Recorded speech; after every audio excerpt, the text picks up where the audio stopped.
And we're live. What's up, fellas? What's up? Welcome to the Mancave of Doom.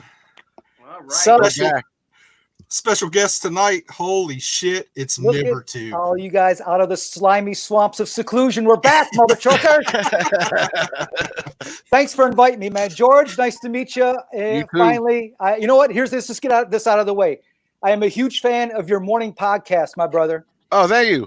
I am. It's like a morning ritual. Take a dump, get my coffee, get the stock page going on there, and then get your podcast going on, and I'm cracking up. And I'm with you all the way on your political. I'm not talking political shit tonight. I understand that. I keep it for that one. Yeah, right on. So, but thanks for inviting me. BK, what's up, brother? Chi-Town in the house, man. Yeah, I saw you represent. That's great. Right on, man. That's a collector's item now, my friend. Yeah, this is an OG. Up a little bit, having a hard time hearing y'all. Hey Vance, you don't have a set of headphones with a mic or anything? Am I coming in or? Your voice is a little bit low. Audio is a little bit low. All right, let's get this in here. It's all good. It'll work. All right, man. Oh, hold on. No show. Nope. Come on, brother. I know he's lurking on this fucking video, man. I'm calling you out, LJ. I'm calling your motherfucking ass out. Yep. I'm on him all the time, dude. I even texted him. I said, fucking Myber's coming on, man. You got to get on here. I know he's on here. I know he's listening right now. I'm gunning for you, man. Come on. Right on. Right. I think he's holding out for big money, man. Yeah. All right. Well, he's screwed. So yeah. He's gonna be holding out for a long time. I'm a little nervous, man. It's been a few years since I've done this. And live shit is. It's like riding a bike. You'll be right back. Yeah, I'm getting ready to get back on. There you go. I was wondering if Skeeter was going to show up. I wasn't sure. He's out in the shed working on a leaky cylinder head on the lawnmower. So I might rustle him up maybe at the end. We'll see. Keep his ass busy, man. Keep him out of trouble. Yeah. He's still alive and kicking. Now, last video I did was like 3 years ago. Am I yelling? No, you're good. No, you're good. Last video I did was 3 years ago, and at the end, he actually blew himself up, and nobody commented on him blowing himself up, but he's fine. He's recovered. So if you ever want to go back in my archives, you can check that last 30 seconds out. That's VC lore right there. History. Yeah. That's great stuff. And I'd have to say I'm a proud owner of the original Skeeter. Oh shit. I remember that.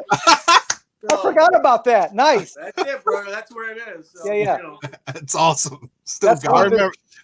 I remember that was making the rounds, and the painted album cover was like everybody was adding to. Yeah. Who had that? Awesome. Yeah.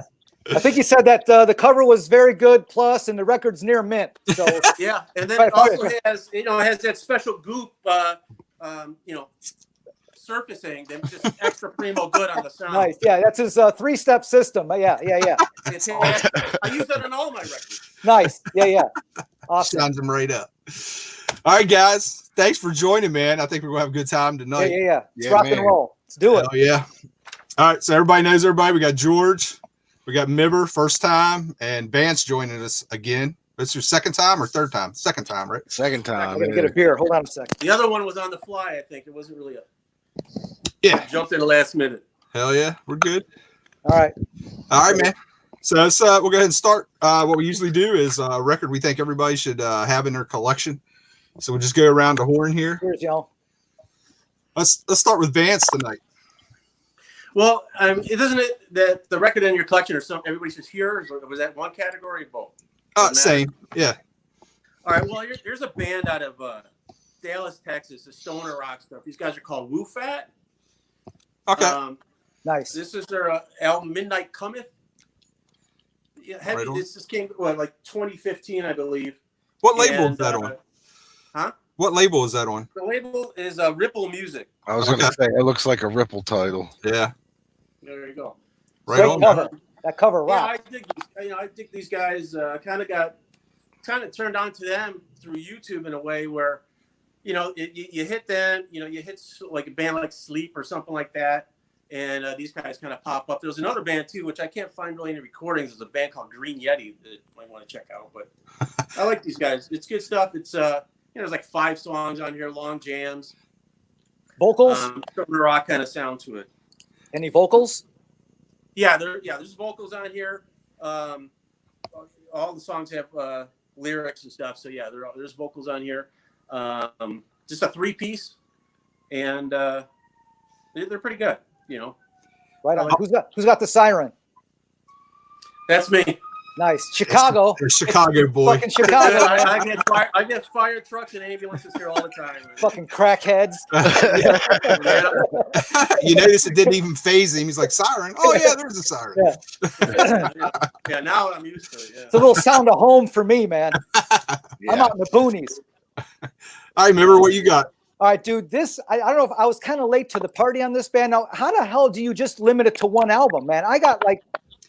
Well, George and I are lucky. We get to do it. Yeah, we get to do this every show. So you're here first time. Maybe we can do a couple laps. But this band is out of Detroit, and you might have heard of them. But if you just want to have a nice fucking party out in the backyard with a little keg going, little fucking bonfire going, you want everybody to have a good time, one band is all you fucking need. It's the Mugs. Have you ever heard of the fucking Mugs? Oh, yeah. That looks awesome, man. Yep. The Mugs out of Detroit Rock City, y'all. It is a 3-piece. And the bass player plays bass on like a keyboard, pretty rad. And the guitar player is a singer, and it's just a real tight 3-piece. And the vinyl is limited to only certain copies of their records. So this is their self-titled, The Mugs. I think it's just The Mugs. Now is that kind of like a Detroit garage rock kind of thing? It's just straight rock and roll. And if you want to fucking check out a song, I'll put, when we're done with this video, I'll go into the comments. And I'll put a bunch of links for all this shit that I'm showing here. Just type in the Mugs in the song Monster. It's a motherfucker, y'all. George, you've heard of these guys? Yes. Okay, right on. Yeah, and then this is another one. This is a seal, but this is a live album called Full Tilt, and with the pinball cover. Got to have the fucking pinball machine cover. And so that's that. And so I just ordered their latest record, which I don't fucking have the name offhand right now because I'm getting, my memory's getting shot. But if you go on Discogs, of course, you can check out their discography. And I just ordered their new vinyl off of the actual bass player runs the show. It's like an in-house ordering from the band. So his name is Tony Muggs. At least that's his on his Tony Muggs Gmail or whatever. Right. And so I typed in, I ordered the one album, and he's like, I got a Spanish import of the fucking original OG record, which you can't fucking find anywhere. He's like, I got 2 copies left. And then he's like, I got all this other stuff. So I'm like, I emailed them back. So I got 3 vinyl of theirs coming, 3 vinyl records. I got the first, and then the latest, and then some other one I forgot already. So 3 of them coming. But great cool. band. Check them out. The Mugs, motherfuckers. I'll definitely check that out. That looks pretty cool. Yeah. Hi, George. What you got, brother? I got my man Kingfish. Blues guy. Yep. Nice. Hey, Reno. what's up, buddy? I know that hat. Yeah, dude. I've been listening to this record nonstop now. Nice. I've seen some stuff of him on YouTube. Killer guitar player. Kingfish. I got to write that one down. Of course, I'll watch this back and I'll get that. Yeah, it's on Alligator. Nice. But Texas kind of mixed of Texas and Chicago blues. Can't go wrong with Alligator. Yeah, you get. Does somebody sound like they're chewing? Yeah, who's eating something? That was fucking weird, man. Yeah, we're getting hacked, man. Somebody's eating chips and watching. Yeah. Hold on. It might be you, Myber. There it goes. Now it's quiet. Wonder if it's your cable. Yeah. Hold on. Let me just unplug. No, it's not him. Still there. No, I think it sounds like it might be all of us. We'll be all right. I don't plug that in. Is that Wasp, George? Huh? Is that your Wasp? I think so. I'm waiting on mine. Hopefully tomorrow. Yeah, it just showed up. It I looks don't know. like, yeah. Let me see it. Let me hold on one sec. It might be huge. It might be you, George. Yeah. Yeah, it's you, George. I can hear it though. I think it's still going on when he was muted. Yeah. Yeah. We got gremlins. It's Vance. It's Vance. It's definitely you, brother. There it is. It's right back. What the hell's going on in Chicago? Vance, what are you doing with your hands? Hands up. Hands up. I don't know, dude. You got something going on. It's all good. Hold on, let me try and pull you out and bring you back in. Quiet as a... Can hear a pin drop. It sounds like it's like scratching and water dripping. Yeah. I thought somebody was eating at first. Yeah, or like a mouse eating something, like a little fucking chipmunk chewing on some shit. I think That's it's just... weird. Yeah, I think it's just... Fucking roll with it, man. It might be the connection. Well, he Yeah. said he was having storms up there. It'll make Can the you show. hear us? That stopped here, so I don't know. bad gas. Oh, yeah, I guess today. 3 dumps today, y'all. Woo. All right, man. I'll jump in. I pulled this out because I follow To the Boy Ellis. Nice. Henry. Remember him from the Yeah, BC? yeah. He just put out a video about a month or so ago. Yeah. Yeah, I good follow dude. him on Instagram, and he was posting some stuff he was listening to, and he was listening to all female vocal stuff, and he posted this record and was like, God damn, why haven't I showed him this before? Because I freaking love this band. I was kind of obsessed with them for a few years. But it's Concrete Blonde. Okay. Yeah. I don't know if you guys remember them. Yeah. This is like 88, 89, something like that. Awesome band. She was just an amazing singer. Mm-hmm. And really cool guitar player too, man. He was most time played with his fingers, never used a pick, and he would run through this crazy rack of gear and got this really cool sound.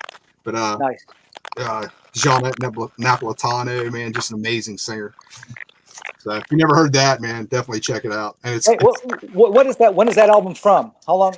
I'm thinking it's like 88, Okay. 89. right. This was the second album. They had one before this, and then they did like 2 or 3 after this one, and then they called it quits and then got back together and all that shit. Yeah. But awesome band, man. I was lucky enough to see them live one time, and they were just love them.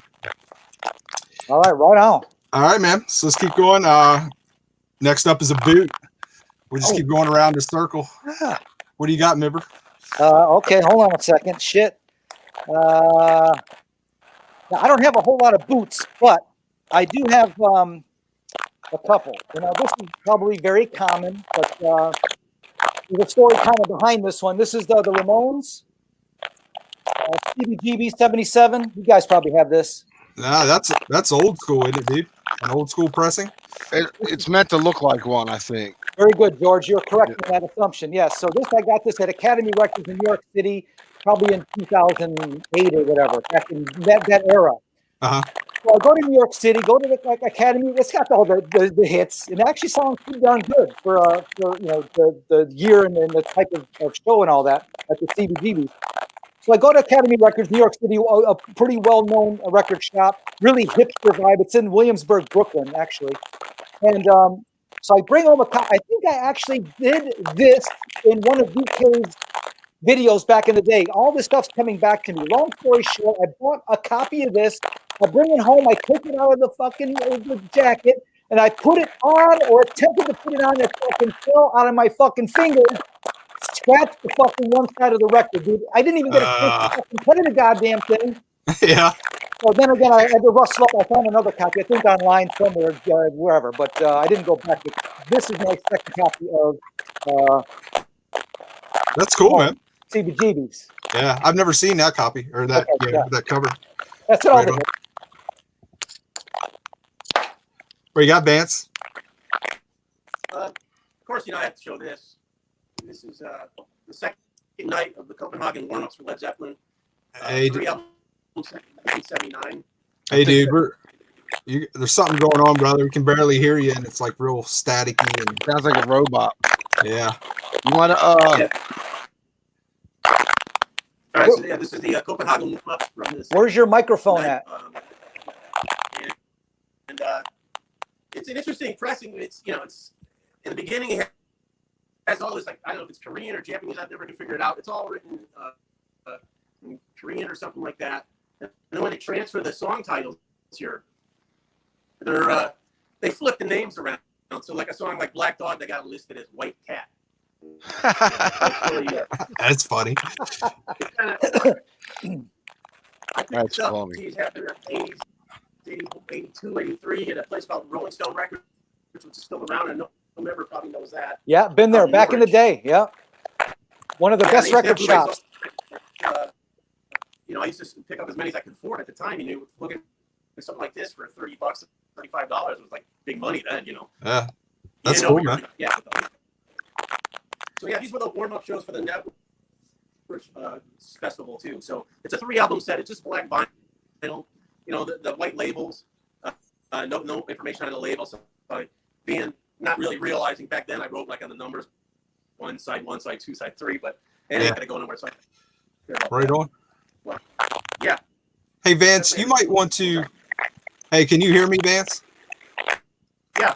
You might want to back all the way out and go to that email and come back in through the link, because your audio is like really rough, dude. That's what my problem was. I was trying to type in through my Safari browser, and it kicked me the fuck out. So I had to go through Chrome, and that's why I had to go all this bullshit. Yeah. I tested everything today. I went on StreamYard and got my own little page going up just to check the audio and stuff with this thing, because I never used this before. Yeah. So it might be the actual browser. They wouldn't even allow me to sign in with the Safari browser. Wow. So you might try backing out, Vance, and coming all the way back in. Is there anybody in this fucking chat listening? Type in some hello. If there's anybody listening. Anybody? Go to the live chat. See where there's private and live. Oh, wait a minute. Where's that at? Mr. Bizarro Aaron's in here. Oh, live comment. There we go. All right, right on. Okay, sweet. Okay, now I got you. All right, sweet. All right, right on. So you going to try that, Vance? Yeah, I'll back out. Okay. Yeah, he's got like a bad connection or something. That's what it is, because even his video is really jumpy.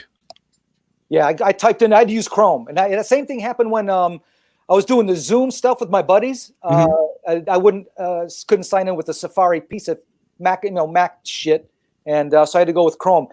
I don't know any of the latest stuff, man. We're all right. We don't. What the fuck?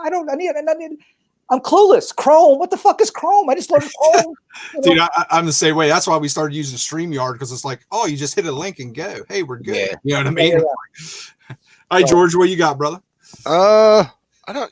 The live shit I've been waiting on, but I've been listening to that one you got, that Kiss one. Yeah. But I listened to this one this week. I don't think I showed that one. Nice. That Bombers Over Europe. I think you had just gotten it in, but you didn't really show it. Yeah, I didn't listen to it yet, so that's cool. But yeah, I listened to this. This sounds killer. I like this, man, a lot. Right. I'm trying. It's even bringing me now to go like check up the older Motorhead bootleg titles. Right on. What year is that? 82, I think. Oh, 79. 79. Oh, wow. Yeah, it's a Bomber tour. Cool.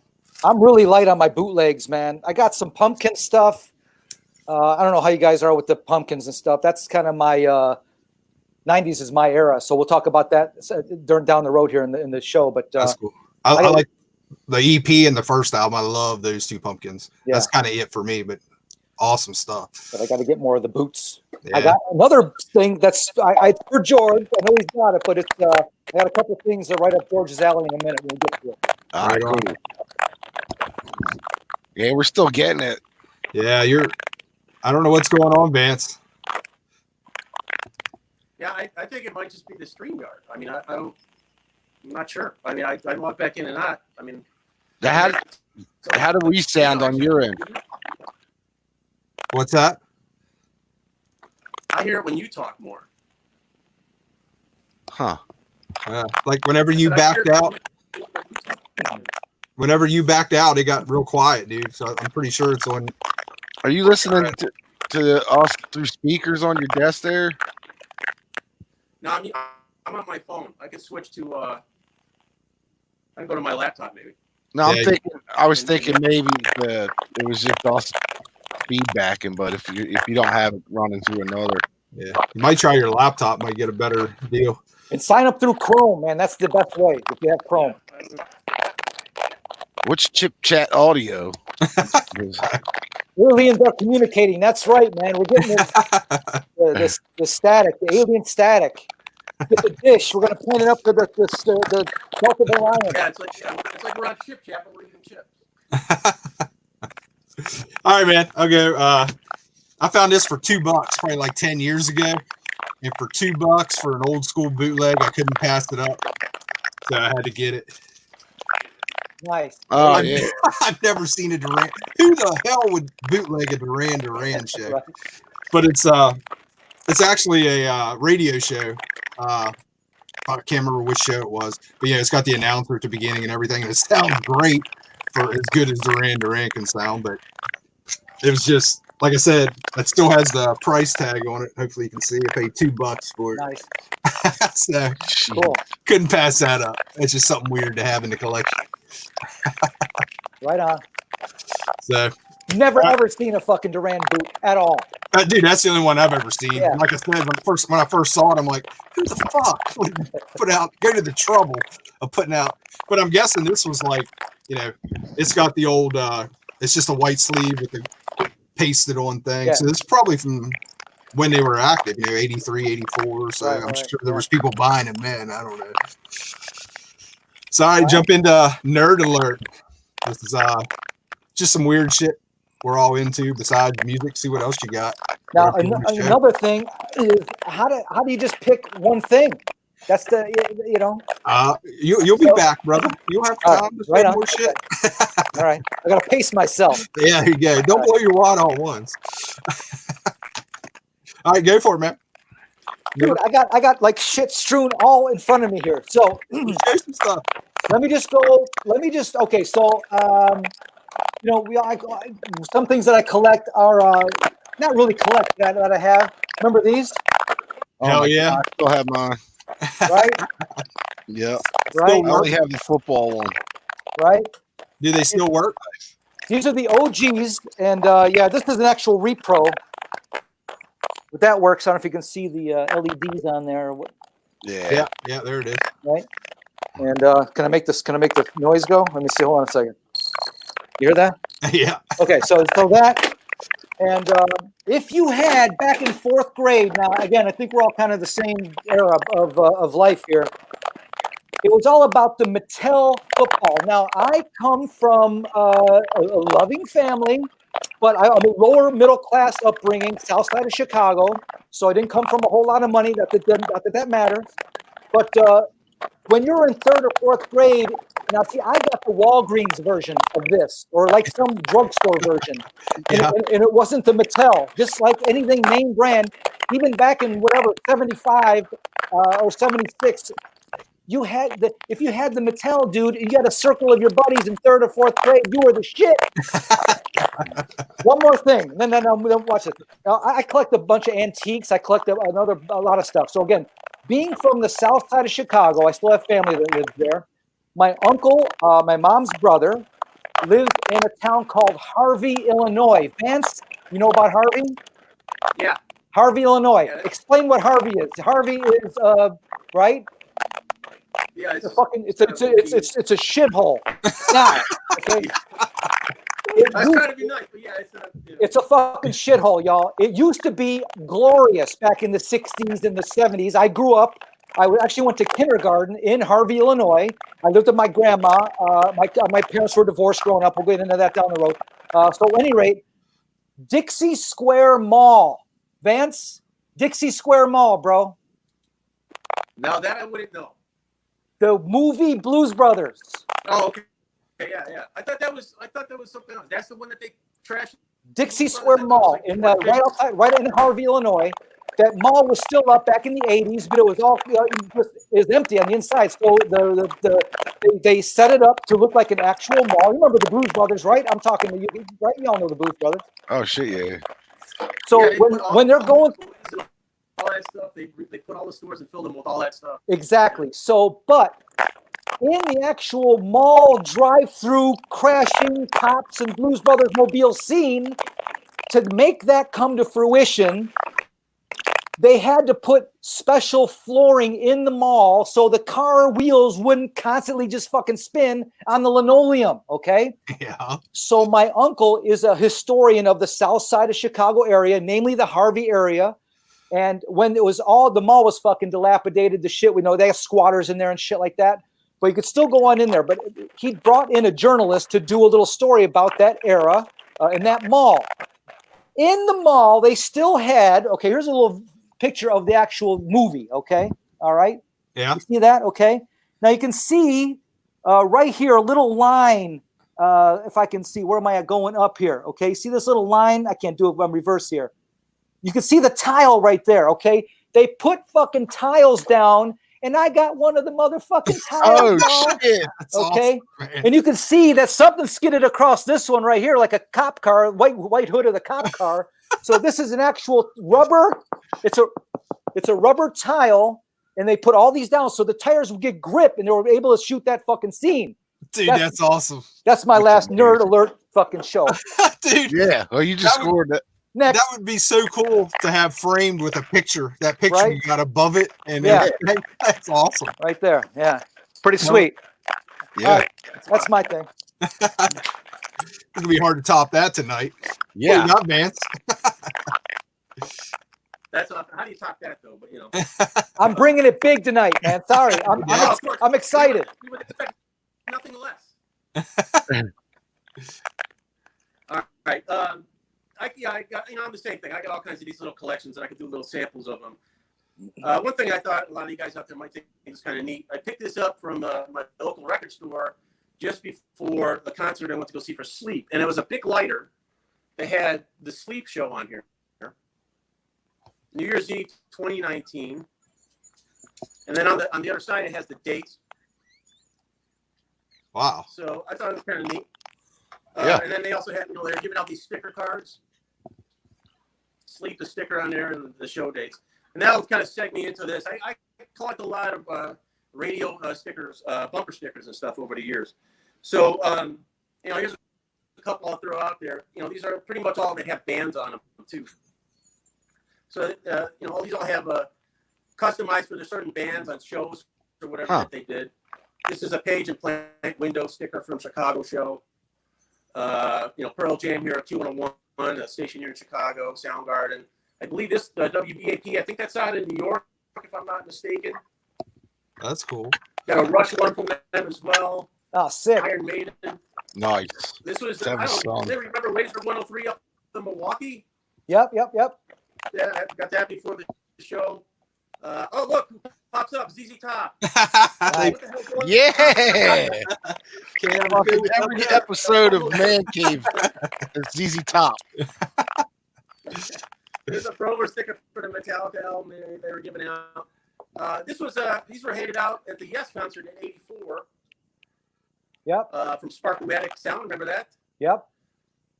So, and a couple more here. What is Van Halen? Oh, that's mine. Look at that. I like that one. Yep. Big Van Here's the Halen. Blaze. Remember the Blaze at all? Yep. Chicago. This was from the Pearl Jam show, the stadium. Wait, Van Halen. 94. Nice. 91. ZZ Top. There's a station, a great metal station that was out ain't around anymore. K-Nack. Out of Los Angeles. Yeah. Z-Rock. You remember Z-Rock? Yep. Yeah, this was the Chicago station. And then Ozzy from a station out in St. Louis. That was awesome, man. Now So that's now I got a shitload.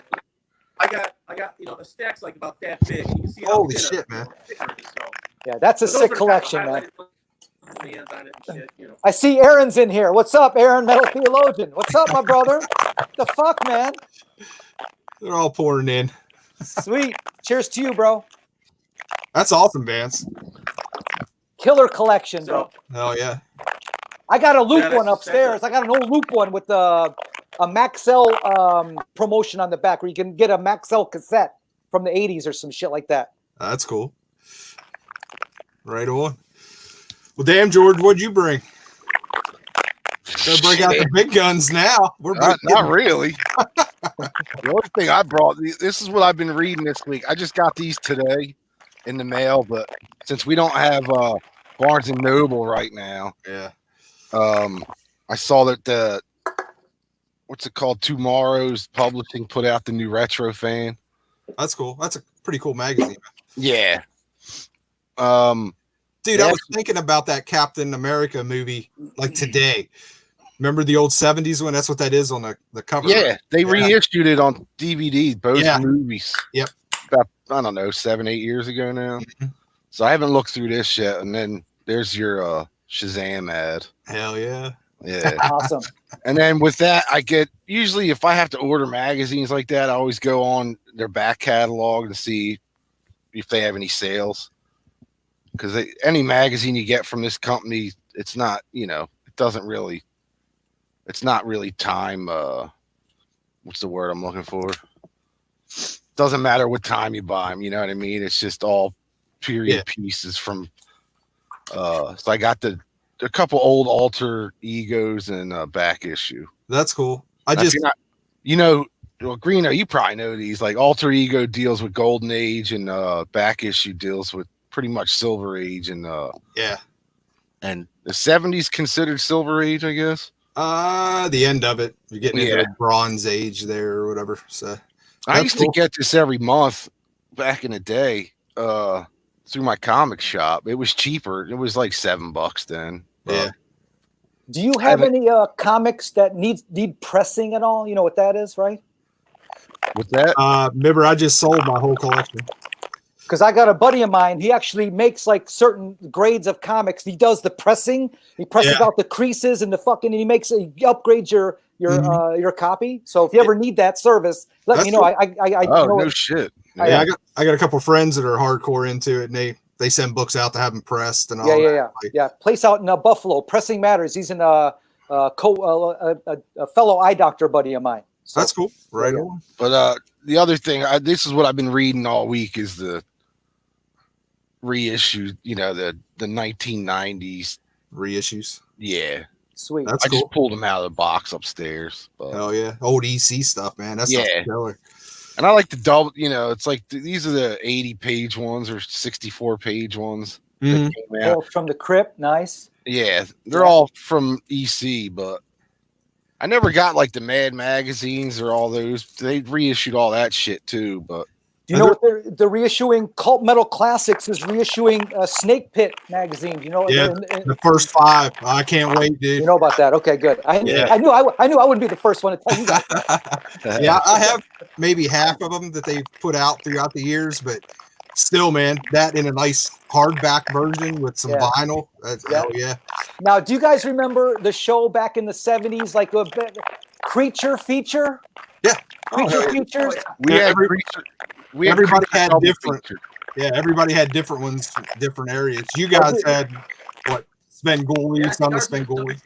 I think this might have been even pre-Svengoolie, but dude, that intro, what were we like? I was like 4 years old or whatever on a Saturday night. It was like what? I don't know, 8, 9, 10 at night or whatever. And 4-year-old, the intro would fucking make me piss in my pants, dude. The fucking Creature Features, man. Woo! Oh, I love that stuff, man.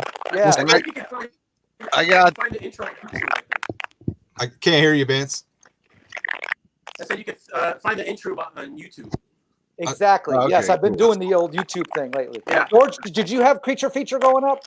Mine was Creature Double Feature. Okay, sweet. Yeah. Nice. It's black and white shit, right? It's all black and white. Yeah. It was every Saturday at noon, and it ran like two of the B movies, Yeah. But I got one other thing to show too. I got this yesterday or 2 days ago, and it's the Secret. Have you guys ever heard this? Nah. What dude, it is? I just saw your fucking name, dude. I've been waiting, dude. I just now noticed it. I'm like, every fucking day. Big dog. All right. Giuseppe got a big dog. Every day I put a new name up. What the fuck? I just noticed it, dude. I'm like, all right, go ahead. Yo, Vance, I gotta mute you on here when we're talking until I see you. Is he frozen? He's not frozen, is he? Oh no, he's moving. He's good. I can't see. All right. So anyway, it's the Secret. It was a book put out in 1982. The only reason I know about this is the Josh Gates show is Destination Truth, or no, that was his old show. Expedition Unknown is the name of his show. It's on the it's either on the Travel Channel or I don't know, one of those, Discovery or something. Mm-hmm. So anyway, 2 seasons ago, he did a whole hour on this book, and this book was written and put together in 82, and it's 12 hidden treasures, and it's real. It's like a real treasure hunt. Really awesome. No shit. And they found 3 of the 12, but oh wow, at the time they filmed, they only had 2 of them. Mm-hmm. They only found 2 of them, and they were found years ago. So as he was filming the current season, he got an urgent call from somebody in New York, not New York, in Boston, saying that we think we found another box, but unfortunately it's in a construction zone now. Yeah. So whatever was there, they were tearing up. But I wanted to show you real quick. This is like the clues. Like this is clue number 1. And through this, you have to figure out, like, that's the clue. What? Wow, dude. Now, no wonder they only found 2, you know? Yeah, right. And they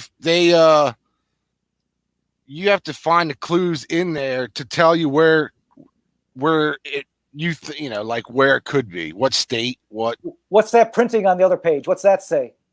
Was that description of anything, or is that? No, but I haven't read any of that shit yet. But they have verses that go along with each. Okay.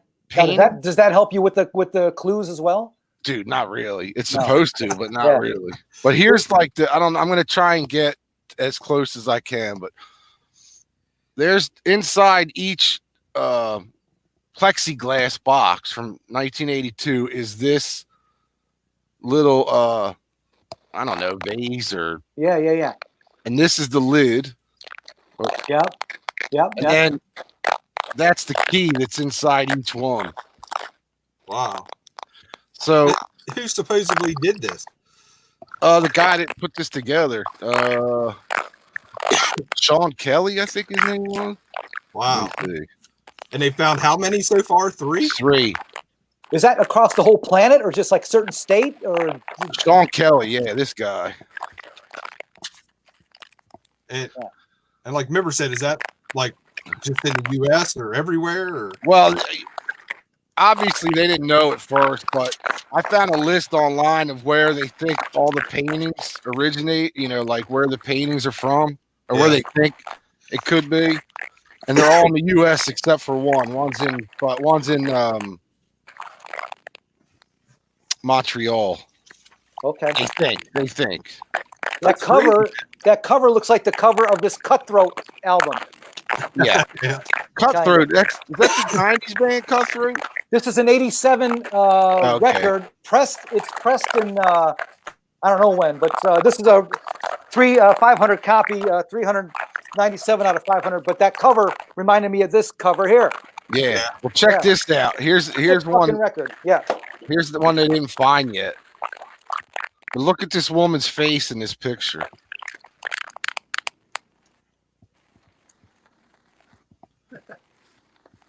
That's a chick? Yeah, but who does it look like? Looks like she should be on the Love Gun cover. Yeah. I don't know. Who do you think, George? Statue of Liberty. The face. Show it again. Oh, I see what you're saying. Okay. Yeah. Right. Okay. Yep. So they think one's in there. Well, right. So I was going through this shit today with my son, my oldest son, and I'm like, dude, that's New York, you know. And I'm like, well, why's the fucking? I'm like going off. I thought it was Jersey because the Taj Mahal was there. But then I realized they didn't open the Taj Mahal till '90, so there's no way it would have been in the book. That's awesome, dude. I've never heard of that. Yeah. I never heard of it either, man. And that's something you would think in '82, like one of us at our age would have fucking heard about that. Yeah. You know? So it's still actually ongoing, There's 9 of them still out there, dude. That's dude. crazy. It's crazy. Got a new hobby. We should get an old school. We should get an old school '70s van with the fucking carpet and a fucking Well, check fridge. this out. And hit fucking the go. road. We should fucking go hit the road and get fucking drunk and fucking high and fucking just go do it, man. Here's the best. There's 2 of them down south. One in North Carolina and one in South Carolina. One's on. They think is on Roanoke Island. Hmm. I think we should do that one. Right on, man. Yeah, And if not, we'll head even further south and go to Charleston, South Carolina. nice. Man, I used to live in Savannah, Georgia, right there. I think we should try it, man. That's crazy, man. I mean, it's a pretty cool idea. It's crazy they've only found 3. Yeah, it's funny because after when the book first came out the following year in '83, they found the first one. So the author was like, well, shit, maybe I made it way too easy. You know, if they're going to find this already. Yeah. Then the second one, they didn't find it till 2004. So he said, well, I think I'm good. So And he ended up dying. oh, yeah, So his wife and kids have taken over the thing. So what you do basically is if you find one of these things, you get in touch with the wife and give her the key. And then inside each painting, inside in this book, there's a jewel. Like here in that New York one. I don't know if you can see it, but I figured out, like, see, this is all fucked backwards. Right here is a jewel. yeah. Right there. So that's probably the colored jewel that she would give you. And who knows what it's worth? It's worth thousands of dollars each jewel. I was gonna say it's not some fake fucking piece of plastic because that's all that. No, it's all real. that, you got to get something for the fucking effort. You know what I mean? Yeah, well, the first guys I think sold theirs in years and years ago, and the second guy, one of the guys ended up dying afterwards. So I think what they did is auctioned it off and gave his wife half the money or something. But it made a lot of fucking money. Does the family know where everything's at? Yep. Oh, they do. Yeah, the wife does. I don't know. I'm sure the artist that did the painting is still alive. So Dude, she dug that shit up years ago, man. Ain't nothing fucking left. Yeah. I fucking got that fucking cash, paying the fucking bills. Come on now. That's a cool story, man. Yeah, that's awesome. Yeah, dude. And I just can't figure out for the life of me all these years that none of my friends or any of us. Yeah, I never heard of that. Yeah. I guess maybe when it came out, it was a little too advanced for us, you know? Yeah. Or for me anyway, because I was 11 when it came out in '82. So Right on. That's cool. yeah. Sweet. That was awesome, dude. Well, I picked another movie. I've been in movie mode lately. Shit, I must have watched like 6 or 7 over the weekend. It's So, tis the season. Oh man. But like I've been kind of Sam member since getting out of the VC. I've really gotten back into movies too. Mhm. But everybody here tonight is pretty much about the same age. And I'm pretty sure everybody will remember this. And this blew my mind that they put it out on Blu-ray. And I hope they put out more of them. But this was the first pilot movie. Remember in the 70s, you would have like a movie and then they would go on to have a show or whatever. Totally. But Man, totally, dude. Yeah, he had the fucking. Didn't he have the web fingers and shit? hell yeah, man. Yeah. Dude, I hadn't seen this stuff, you know. That's just like something from your childhood memory. You kind of remember how he swam and everything. You know what I Totally, mean? dude. Yep. And Total blast from the past. yeah, and to finally see and it looks great. They cleaned it up, it looks brand new, and because you really can't watch these anywhere. That some of them may have come out on VHS at one point, but that's about it. Man, I hope they keep doing. Warner Archives did them. Yeah, did that's this awesome. one. Yeah, so hopefully, and they actually made like 4 movies, I think, before they started making the show, which only lasted like a year or something. But is that the pilot and the whole series, or is that just this is just the pilot? This is all they put out. Yeah, it's like an hour and a half movie, made for TV movie. So. Are they going to put out the whole series? I don't know. That's what I'm hoping. Okay, yeah. I sure hope so. Yeah, right now. You know they will, man. They're putting fucking everything. They're reissuing everything now, man. Yeah. All the vinyl that we clamored to get back fucking 10 years ago, it's all fucking being reissued. That's what I always said to Greeno, man. Yeah, it'll come back around. Yeah. The most pure metal stuff, it just blows my mind.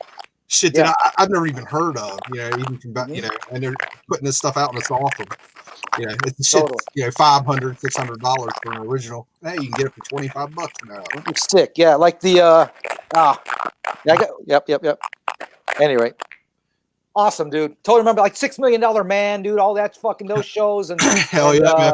I got all those on DVD. Yeah, it comes in a box. Yeah, I got that too. Yeah, I'm a sucker for all that stuff. Get Smart, all that shit, man. I love that stuff. So. I just got a DVD of the slasher 1980s slasher movie Chopping Mall. You guys ever heard of that one? Yeah, that'll be George's territory there. He loves that shit. George, you can watch it on YouTube. I just stumbled across it on YouTube. I don't know how. I think I was watching that movie, The Stuff. You ever seen that movie, The Stuff? Oh, yeah. I want to get that. I haven't seen that yet. I think Arrow reissued it last year. Yeah, you can get that. You can watch it on YouTube, but obviously having it on your 70-inch TV is a lot better. But fucking Chopping Mall, dude, got the best head explosion ever, right? So you gotta get it just for the fucking head explosion. So I got that. Maybe so next time, if I'm invited back, I'll show you that. That's cool. Hey, remember, if you like that, old movies like that, I've showed some of these before. These are all trailers. Okay, this is nice. 60s and 70s stuff. This one is 367 minutes. There's 149 trailers on it. Wow, dude. And this one is 378 minutes. And there's 167 on this one. Now, is that movies and TV or just movies? And they're all remastered and look perfect. You know what I mean? Yep. If you dig that stuff, man. And there's 4 of these now in this series. Jesus, really? Wow. Yeah, they're awesome, dude. I'll just put them on and kind of run them in the background. You turn around, and it's like some crazy kung fu movie, and then like 10 minutes later, you walk by the TV, and it's like some slasher thing or blaxploitation thing. It's awesome. Nice. Cool. All right, man. So I guess we talked about doing. I just want to test something real quick. Okay. Since we're taking a break. Yo, Van. It's definitely Vance. Yeah, but when I do this, when I mute him, how do I sound on Vance's end? Can you hear us, Vance? Does it sound better when I mute you? Or hold on. I still have static whenever anybody it goes when I mute you. Or something to connect. I don't know. Yeah, it's something. It was weird because it wasn't like that at the beginning. Yeah. It's like something happened on your end, Vance. I can go jump on the laptop and do it from there, from the kitchen. And that's fine. But would you mind doing that? No, not at all. I'll log out of here and I'll jump on there. I mean, cool. Right on, brother. Got to show nothing, right? So.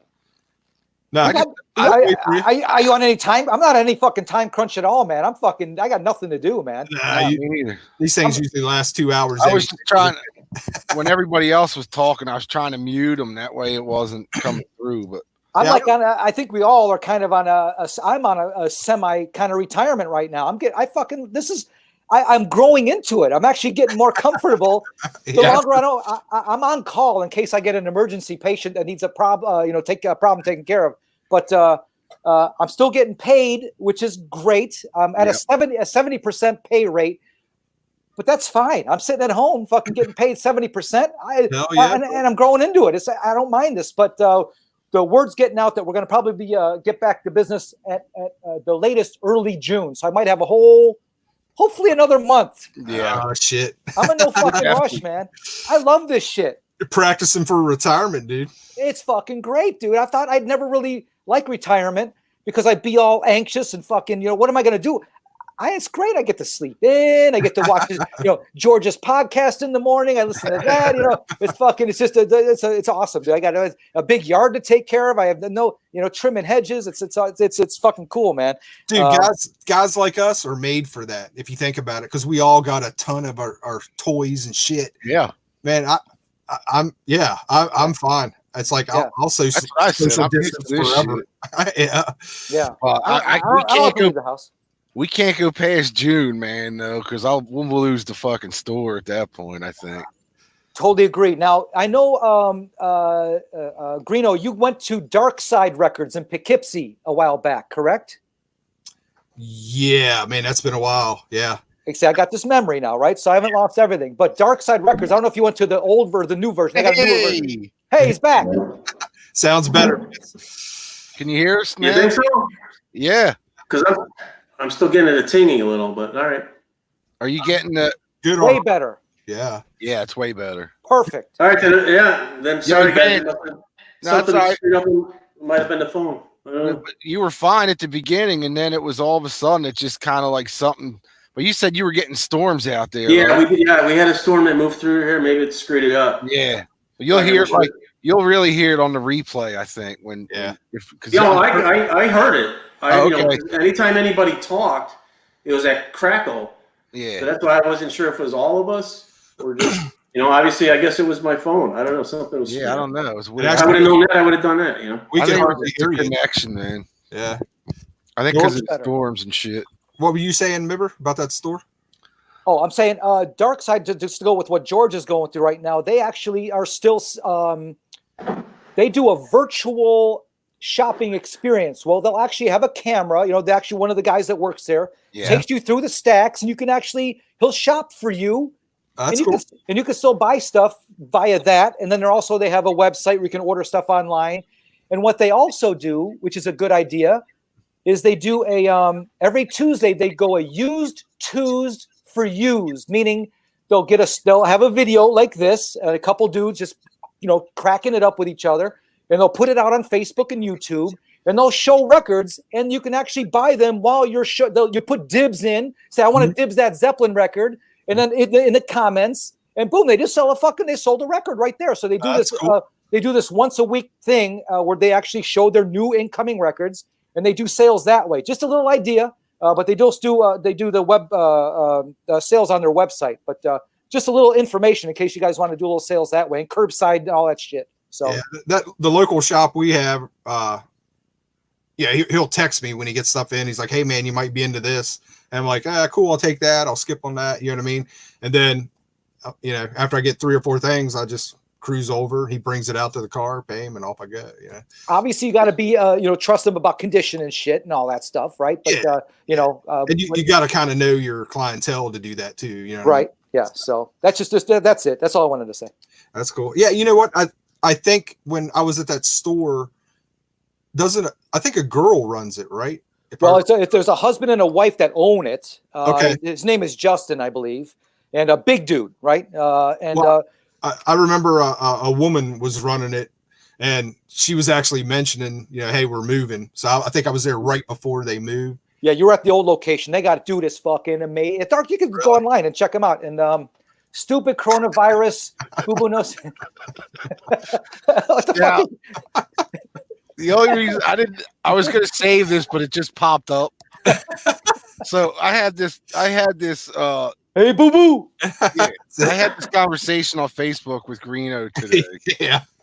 That if you saw that bear sitting there like that, would you walk up and sit across from it? No, dude. God, why not? Dude, I know black bears are more docile, but you don't know what if there's a cub fucking in the bushes over there. You're gonna fucking rip your head off. But what if he was looking at you like, yo, check me out. I'm just chilling right here. And we're gonna fucking play cards with him. What are you gonna fucking do? Imagine that picture. Check me out. I'm just chilling right here. Whoa, what was that? Cards with him. What are you gonna fucking do? Yeah, dude. Could you imagine like sitting across from that fucking thing? That'd be so awesome. I think I responded and say, well, if he had a hat on and a picnic basket, I'd sit there. Hey, boo boo. Nah, look at him. Check him out. Look at those paws, man. Look how good he looks. Yeah. They are great. They're very beautiful. My parents live in upstate Wisconsin, way the fuck up in Wisconsin on a lake, and they have those walking through their front yard, bro. So that's like a normal occurrence on a weekly basis. They got all that shit up there. I've seen it. Yeah. Our dog ran one up the fucking tree once. The funny thing is that meme, I still don't know what it said, except at the end it says picnic basket.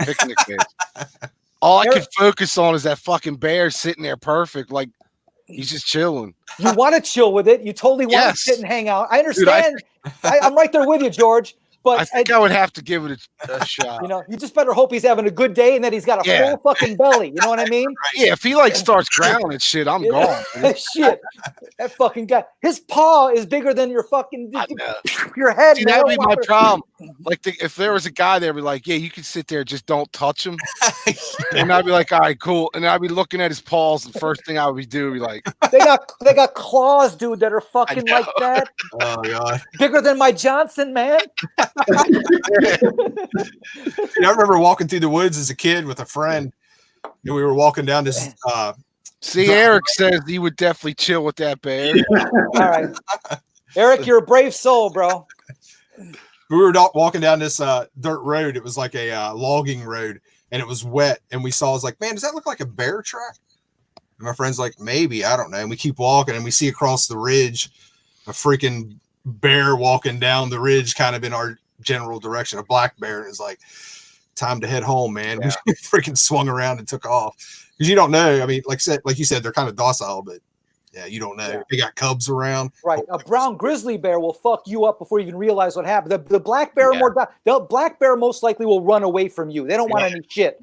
But as long as it's a black bear, you have a better chance to play cards with them. But the brown bear, you just want to get the fuck out. Yeah.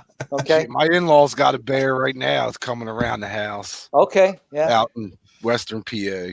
Okay. Yeah. So. Yeah, we don't have bears. We have homeless people that'll scare the fuck out of you sometimes. Did you see Eric's comment? Which one? This one? Yeah. The chopping mall. Too Not much ball. That's nice. Yeah. Total cheeseball movie, but it's fucking classic. Yeah. I've never seen it. I need to check it out. Yeah. It's total 80s cheese. Yeah. But it's all. They got boobs in it, and nice set of boobs, and it's a head explosion. And it's the 80s, man. You had to. Gotta have boobs. Yeah. God, dude, I've been trying. You guys might know this 80s film. It was the woman from the Goonies and Throw Mama from the Train. And some chick threw a basketball at her head, and her head exploded. Do you know what movie that is? I don't know that one. They always show it. They used to always show it on the Soup on E. Yeah. Like it's like a joke clip. Like, this is how I felt, and like all you see is this basketball hit this woman's face and explode. Dude, I forgot all about that show.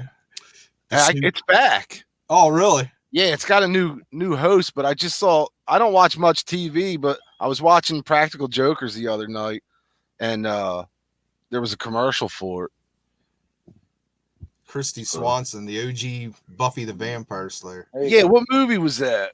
Eric's throwing the knowledge. Thanks. Yeah, that's definitely the movie. It was Kirsty Johnson. She had like these special powers or something, and she chucked a basketball at her head and hit it, and the fucking head exploded.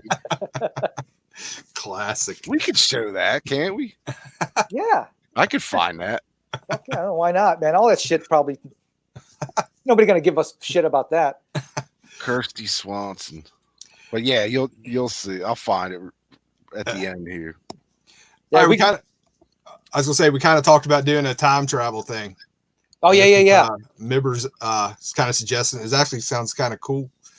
To kind of get around and the first one that comes to my mind is like, if you could time travel, something, it's going to be something musical. What band would you go see? And I know all of us are going to sit here and go, Jesus Christ, there's like 50 so bands. many. Yeah. But you know me, I got one.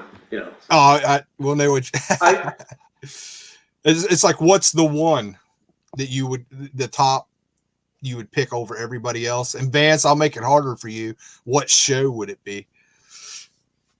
That's interesting. Obviously, it'd be Zeppelin, but of course, I'd hit every fucking show if I had a time machine. It'd be probably one of the Earl's Court shows in '75 that they did. Right in the middle. They were on fire. It was like 5 nights or some shit like that. Plant sounded amazing those nights too. Hey, yeah, those were great. Eric said, there's footage I can watch. There's footage you can watch, but they actually be there. It'd be pretty freaking intense. Or, the other side of that would be erase all my memory of the band, right? And get me to them playing here in Chicago at the Kinetic Club, or one of those early '69 shows where everybody was just like, "Who are these fucking guys?" And get blown away. Yeah. I'm thinking of something like that, where erase my memory just for this trip, and then stick me in front of a band. And here's a new band, Led Zeppelin, and you just get blown away. Hey, Vance, are you from Chicago? Your parents from Chicago? You're born and raised in Chicago? I was born and raised. My mother was born in Detroit. My dad was born in Greece. So where did you grow up? I grew up in the city for about 3 years, and then we were out in the suburbs. Schaumburg area, Roselle. So did your dad ever go see Zeppelin or fucking anybody? Neither did mine. No, and it was my aunt and my uncle were at that age. Okay, yeah, because my dad is in his 70s, and he's the reason that my parents were both in the music growing up, but he was in a band growing up. But I can't. He's kicking himself in the ass for not seeing Zeppelin back when they were in Chicago. Wow. Oh, right, yeah. See, my dad's in his 80s, so he missed all that. But my aunt and uncle, my uncle saw Zeppelin a couple times. He was at the night that Page passed out, and he had to cancel the show halfway into it. Wow. And my aunt used to hang out with the guys in Chicago when they were still CTA, before they got the album deal, and when they're still here. Yeah, she hung out with Santera and Terry Kath and all those guys. Yeah, they're down in Roseland area, down in the Calumet Park, Roseland, and all that down south side, south suburbs. Yeah, and then they'd come up and play up, what was the Coliseum up here, which changed names a couple, or is gone here. But yeah, it would be my choice would be Zeppelin, the '75 shows at Earl's Curler in England. Yep, good choice. Let me ask you, Vance, what if you had the choice for that Zeppelin show, that era, or Pearl Jam, Seattle, pre-signed, just getting going? No, it'd still be Zeppelin. Dude. Wow. Oh, absolutely. And that's my band. I mean, that was my band. Yeah. I just missed them. It's not Pearl Zepp. It's fucking Zepp Pearl. There you go. Yeah.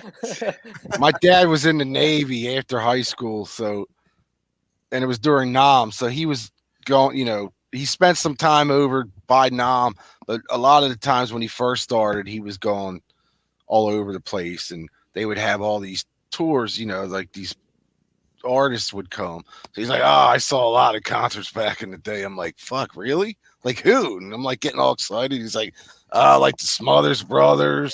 I was like, "Great story, nerd. Did you see any rock bands or anything?" Fuck, man. Smothers Brothers. Give me a break. Although I do have every Smothers Brothers record, you can take a time machine to an era. Like if you wanted to spend a fucking week in this, 1967, the Summer of Love. Yeah. You know what I mean? You have no idea. The last Greeno knows probably, but the last 4 or 5, well, more than that, 5 or 6 years, I've been having. Well, the last year, so I've been having these, getting old, fucking oh god, So I was always thinking about the old days and shit. It's just weird, that we're talking about the time travel thing, because that's one thing I've been writing all this shit down, and half the shit I write is if I could time travel, I would go. Yeah. And it's just weird. I didn't bring this. I don't know who brought it up for this. Myber for this episode, but I was like, that's weird, man. Yeah, because that's all I was thinking about. It's mortality and we're in it. We're fucking in it, dude. I got you. See, I'm zeroing in on your podcast, man. Yeah, we're vibing out, man. It's so hard to pick one. It is, yeah. And I've been thinking about it, and it's God, man, who would it actually be? Would you want myself is man, go back and see the Ramones at CBGB's, or go see Metallica in San Francisco. But when I've always said this, and I'll still stick to it. If I could go back and see anybody, it would be late 60s, right around 70, Detroit MC5. There you go. Yeah, could you imagine that? Yeah. Because that's all you ever hear is that band you had to see live. It didn't translate to record.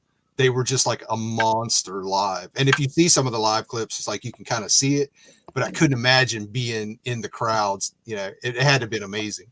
Did you guys ever see that MC5 thing, I think it was just uploaded on YouTube over the last couple of years anyway. It's like a full live show in the studio. Is that the one with No. the background that's all Purple or blue or something? Yeah, that's like an old gray whistle test or something that they found in the vault somewhere. It's been making its rounds for a while, and it's awesome. Yeah, I know. I was just gonna say, I just watched that maybe like 6 months ago. I was like, holy fuck, man! Yeah, I was blown away by it. there's that one, and there's another one. I can't remember where it's at, but they're outside playing an outside show. Yeah, that one doesn't look as good as that. No, but the energy of that one, like there's a move that Wayne Kramer does in that where he spins around, falls down to his knees, and pops back up while playing, and the whole it's just like that's the most rock and roll thing I've ever seen in my life. I know exactly what you're talking about.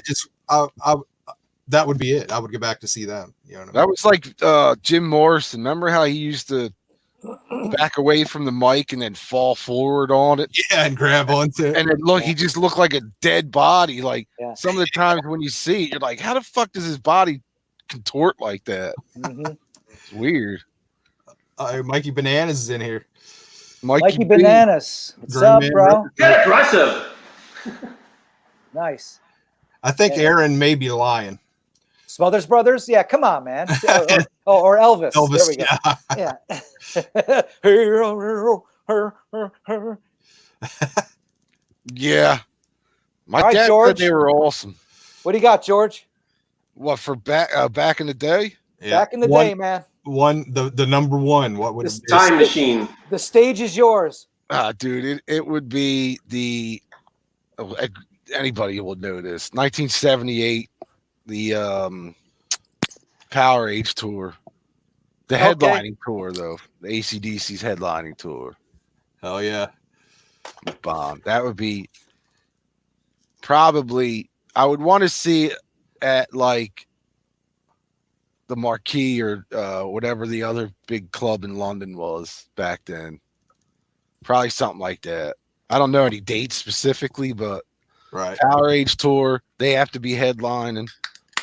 And fuck, that would be such an amazing show. And you can get fucking backstage too, man. The whole shebang, dude. Yeah. Backstage, you could get fucking sucked off by a groupie, you know, the whole fucking thing. You know what I mean?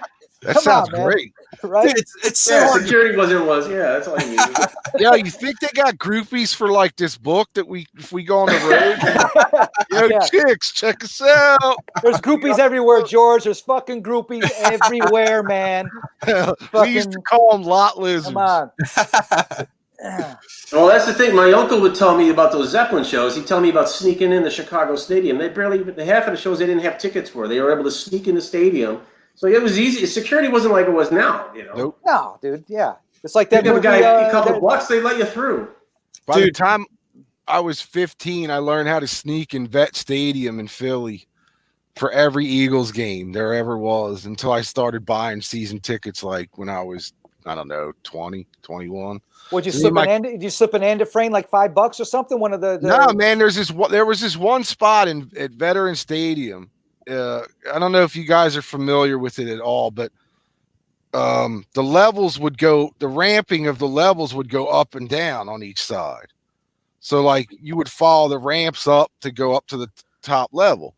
But there was this one spot like on the west side of the building that the ramp and the wall just kind of perfectly met, you know? And the wall was, you know, if you looked around 5 feet or 6 feet up, you can just climb up the wall and hop in the ramp. And then you were in. So we did that like as kids. We did all kinds of Phillies games and Eagles games. And nice. Vance, you were talking about your uncle and all that, seeing some of that stuff. It makes me think I worked with this younger kid. I met him. I was working with him at like a friend's record store. He was doing online stuff.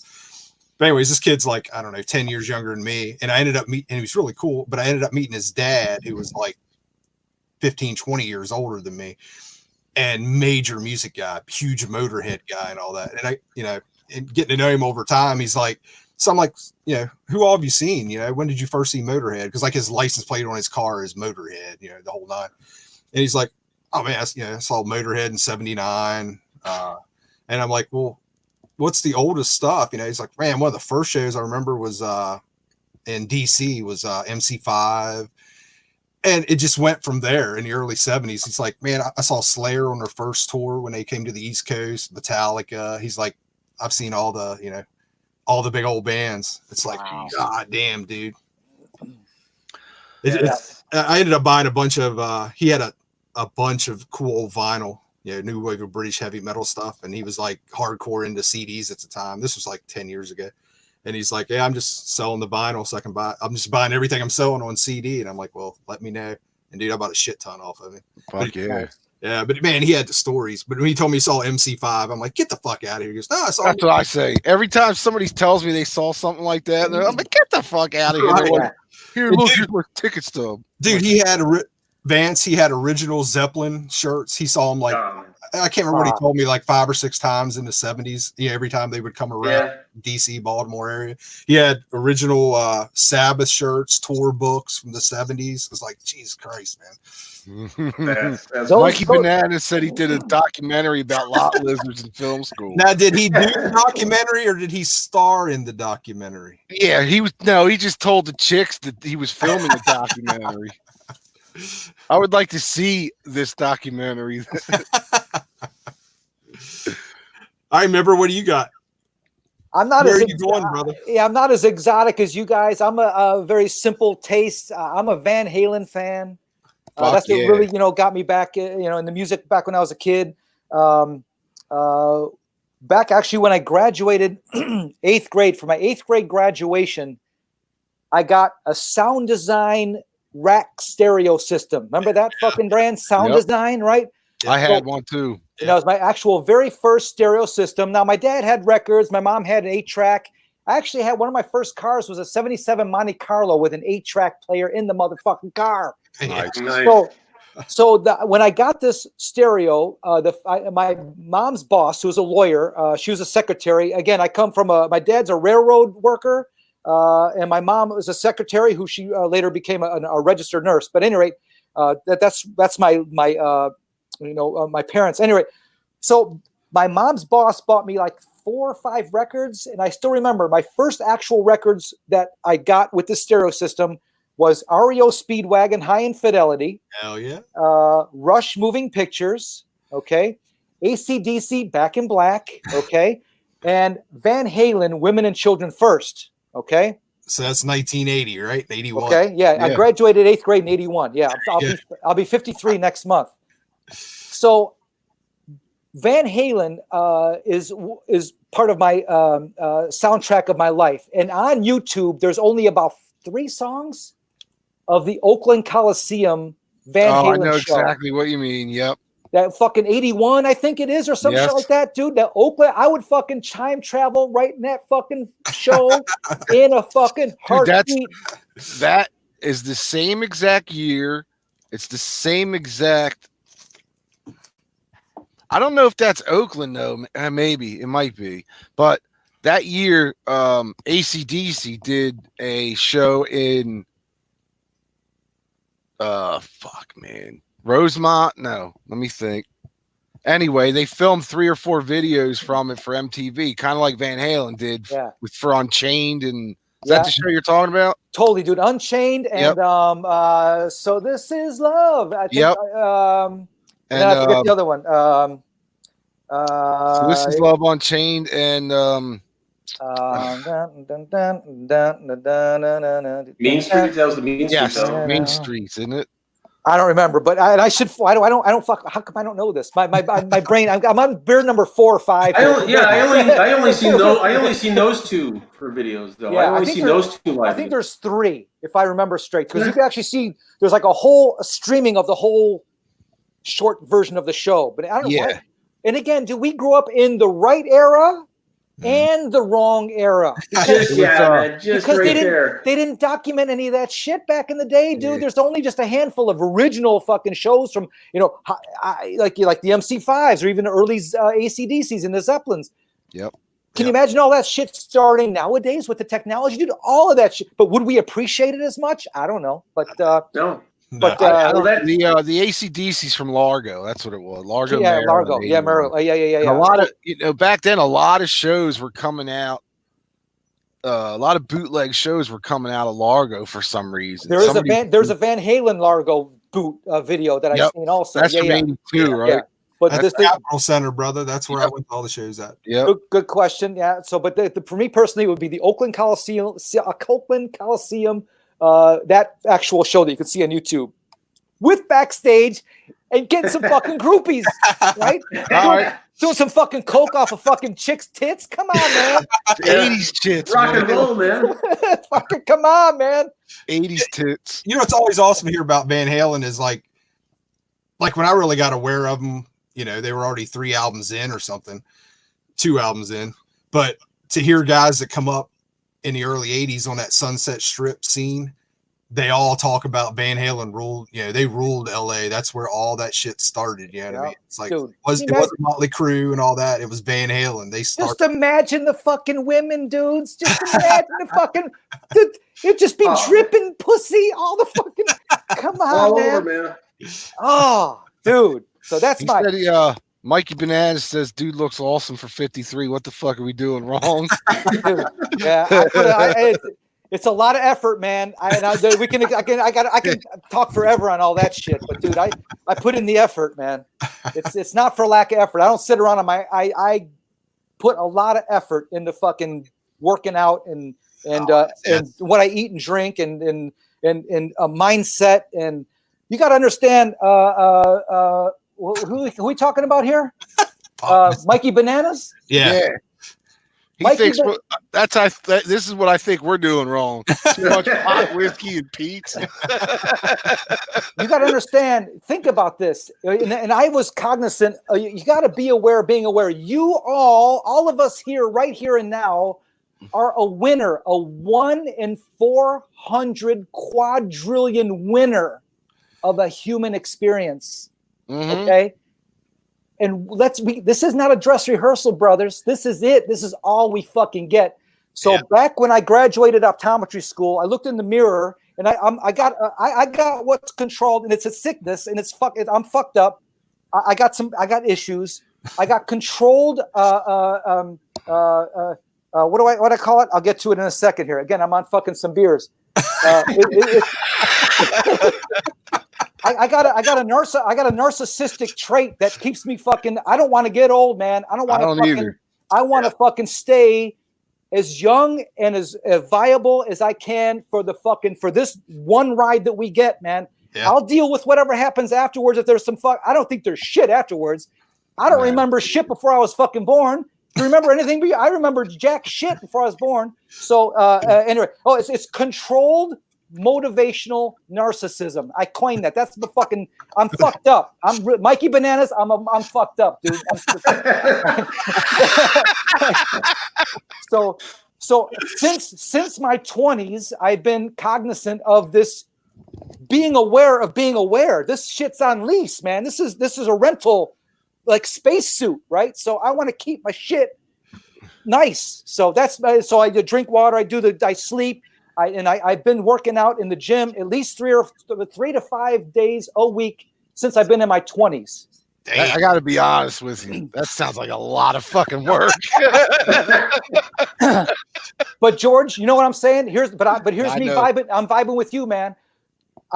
With my job, and I'm not complaining about my job. I busted I'm an only kid. Okay, a lot of pressure, self-induced pressure growing up. Divorced parents. I don't come from money, but I come from a loving family, which is worth way more than money, and I'm aware of that. So I wouldn't trade anything for anything from my upbringing. But long story short, I've just been aware of being aware, man. And what yins my yang after a fucking hard day at work is going to the gym.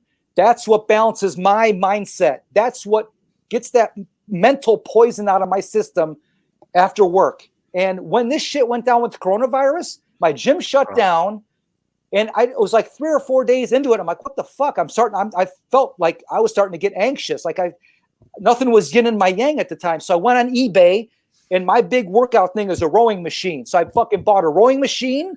I fucking bought a dip and pull up machine. I got it upstairs, and I bought I've got like 5 the dumbbell, the kettlebell weights. Mm-hmm. And now you can't get that shit because everybody's clamoring to get that shit because we're all going fucking Mikey Bananas. We're all going fucking bananas. Okay. So I just worked out today. Did the rowing machine and the weights and the fucking all that shit. So that's what keeps me fucking sane in an insane world. Dude. Over. That's it. That's it. Remember, you need to come back on YouTube, fuck the records and all that stuff. Yeah, man. Do motivational speaking. Just get on there and tell everybody get off their ass. Yep. You got it. You look as good as member. You gotta work for it. And you got to look good as me and live in a van down by the river. That's it. Now there's a guy say pot, whiskey, and pizza. Now here. That was me, George. Oh, okay, man. Okay, yeah. Mancave. Okay, so George. Now, what got me through optometry school is smoking every fucking day. Okay, dude. I smoked every fucking day because the pressure of optometry school is like an explosion of the mind every fucking day. Yep. So my roommate and I would just, after we get our shit, we took care of business first. And here's another thing: my mom is a smart cookie. My dad is too. My dad's the artist. And my mom, no, my dad's smart as shit. He's fucking could do anything. But my mom is a smart woman. And she sat me down when I was young and she's like, you can take care of business now and business is going to take care of you later. Okay. You understand what I'm saying there? Okay. So when I was younger, I took care of business then. And I tapped my 20-something self for taking care of business fucking back in the day because I don't have to worry about it anymore. Okay. So that's the thing. So anyway, but I smoked every fucking day. After we got our business done at school, my buddy, my roommate, Jeff Smith, I haven't spoken to him in fucking 20 years. I don't know where he's at. But him and I were brothers from another mother, and we fucking smoked every night, put on some real chilled music, and fucking just got high as fuck for the next day. And then it fucking just ramped up again. So that's what got me through school, is getting high fucking every day.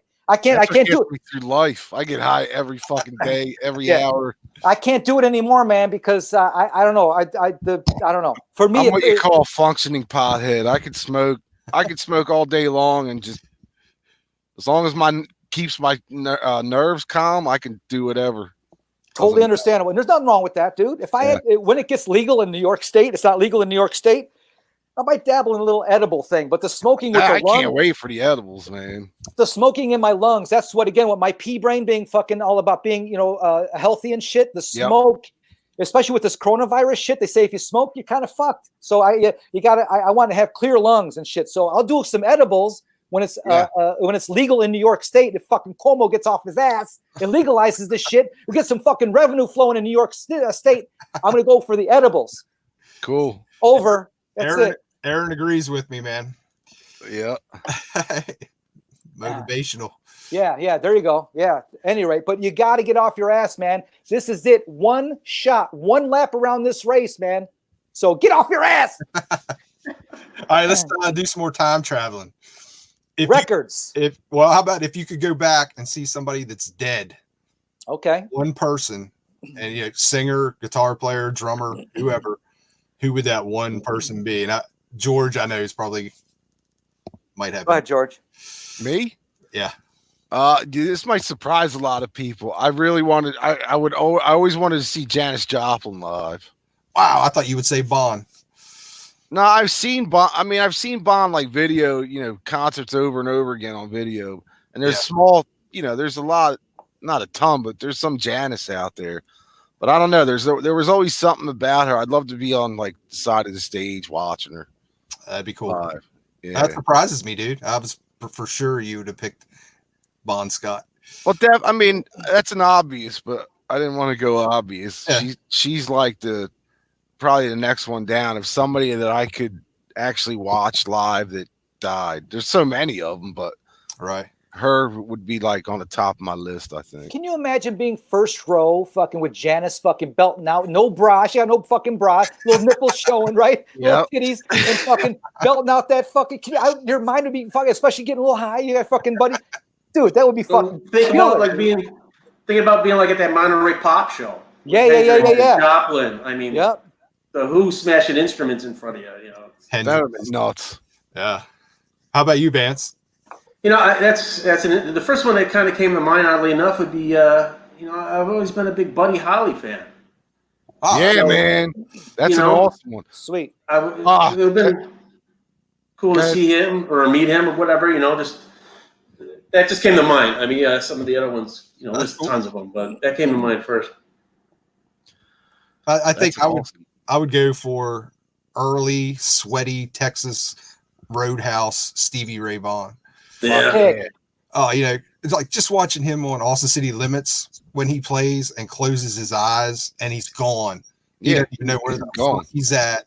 And Amazing. he's inside that Especially later on in life when he got sober. Great choice. Yeah. Totally. Yeah. You know, like I would say like the year and a half before he died. Yeah. When he was sober. I mean, In Step was his first, from what I read, was his first like sober album. And I think I think you could tell. I think his playing on that record was fucking amazing compared to. He's one of those dudes too, just like the MC5. They never got him on vinyl, on album. It's like if you go watch live stuff, like I said, it was Austin City Limit shows. Jesus Christ, man! I mean, the dude just has his eyes closed and head back and not looking. Yeah, and it's all a lot of improvised too, you know. So that's the thing with Stevie Ray Vaughan. I had tickets. It's one of those regret things, right? I had tickets for his last show in Alpine Valley up here. Oh shit! And I ended up selling them because, like, my parents were like, "Hey, we're gonna go on a trip to Vegas, for a couple of days, and we'll pay for it and this and that." I'm like, "All right, well, I sold the ticket." And I wake up in Vegas, I shit you not, the news on there, Stevie Ray Vaughan dies in a helicopter crash. I go, motherfucker. Yeah, I remember where I was when I heard that. My buddy was going to Northern Illinois University at the time, and I went to visit him, and I was driving back from Northern Illinois to get fucking back to optometry school, and I heard it on the fucking radio, Alpine Valley helicopter crash. I couldn't fucking believe it. Unfucking believable, man. But dude, I got this. This show's fucking killer. You got to get this.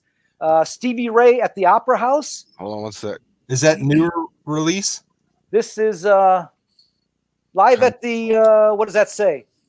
The Austin Opera House, 1984. Wow. Sweet mother. You gotta fucking pay up for this, y'all. But this is I haven't heard that for a while. Go ahead. Yeah, you gotta pay up for this, y'all. Right? Yeah. And so killer fucking set. Killer. It sounds amazing. So see if you can rustle up a copy of this. It's fucking killer. That isn't one of the Austin shows, is it? It's Austin City Limits, I should say. It says Austin Opera House. So I don't know if it maybe it was on Austin City Limits, filmed at the Austin Opera House. I don't know. That's a good question. Yeah. I got this one not too long ago, and that's it's actually a soundboard from that. Is that the Alpine Valley show? Alpine Valley, Yeah, that's in Wisconsin. Yeah. I saw Van Halen there. Couple shows, other shows there. Yeah, that's an outdoor venue. Like you got the pavilion seating, and then you got the lawn seating up in the top. Yeah, and one of those types of places. Yeah, right in the mountains. Yeah. Yep. Or Wisconsin mountains. Totally. Yeah, Wisconsin. Yeah, we call them mountains in Wisconsin, but they're little tiny hills. Yeah. But you can actually fucking ski in Wisconsin, right? Yeah. Did you ever hear of fucking skiing in Wisconsin? That's what he hit. He flew into the ski hill or something like that. I didn't know. Yeah, fuck. Yeah. Just like I guess like Kobe it was like cloudy or something. It was foggy. Yeah, it was Yeah. Did you see the day? I still crack up because I tell us about it, and I can't find the fucking thing. And I don't remember if it was online. It definitely had to be online because there's no way it was in the newspaper.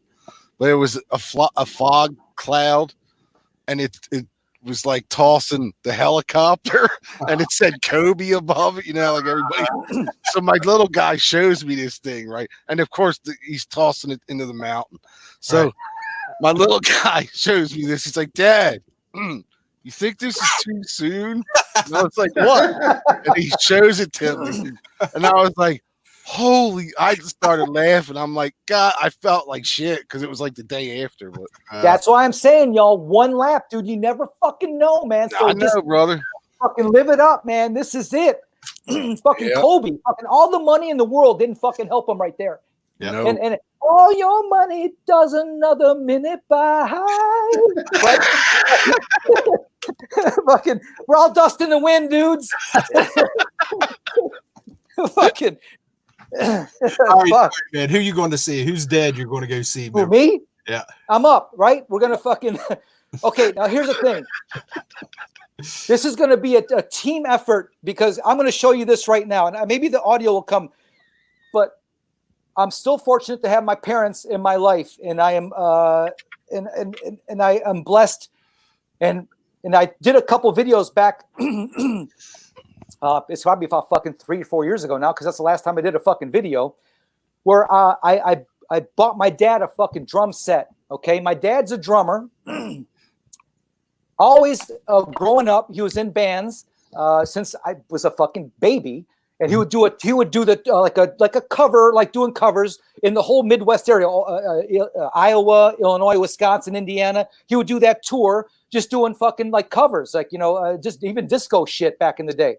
Wow. So I actually sat in a bar. I probably was fucking 7 years old. He sent me in the fucking bar because I had no babysitter at the time, and it was just down the street from where he lived. And again, I come from divorced parents, but again, so. On a Saturday night, if he had a gig, he'd take me to the fucking bar and he'd sit me in a fucking, give me a little 7-Up or whatever. And I'd sit and I'd fucking watch him play a concert, a little show. But he is a drummer, okay? Now, I'm going to show you this real quick, and I want you to fucking soak this in, okay? Put this up for me, George, please. You got it.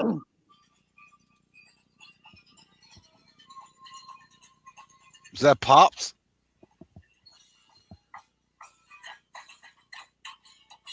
I don't know if you can see that or not, but Yeah. so that's my Pops right there, okay? Oh, that's cool.